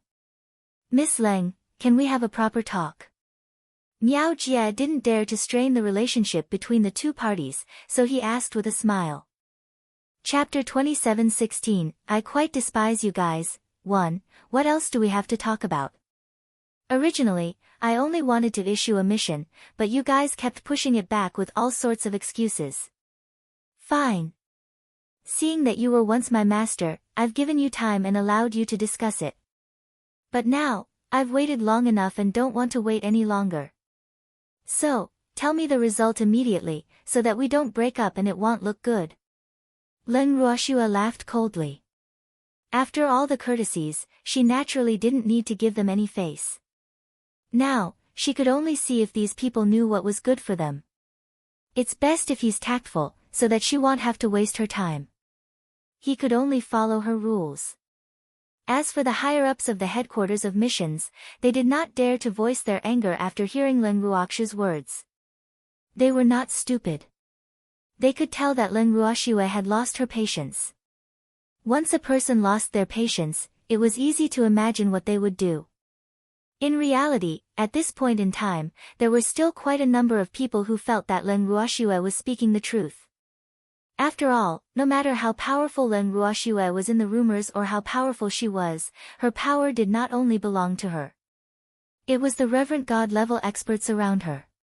Now, those reverent god-level experts had not appeared yet, so naturally, there were people who looked down on her. However, many of these people were like Elder Qi. They were the type who would make a fuss when there was nothing to do, but if there was something to do, they would hide behind, bullying the weak and fearing the strong. Therefore, even if some of them disapproved of Leng Ruoxiu's unyielding attitude, they would not say anything when no one stood up for her. The atmosphere in the meeting hall fell silent for a moment. Leng Ruoxiu saw that the higher-ups of the headquarters of missions were all silent as if their mouths were sewn shut. She could only smile faintly and say, Is this considered a silent agreement? What silent agreement? Miao Jia couldn't help but ask. It's a silent agreement that I can issue the wanted quest for the Mist Ripple bitch. Leng Ruoxiu said on purpose. This won't do. Miao Jia quickly replied.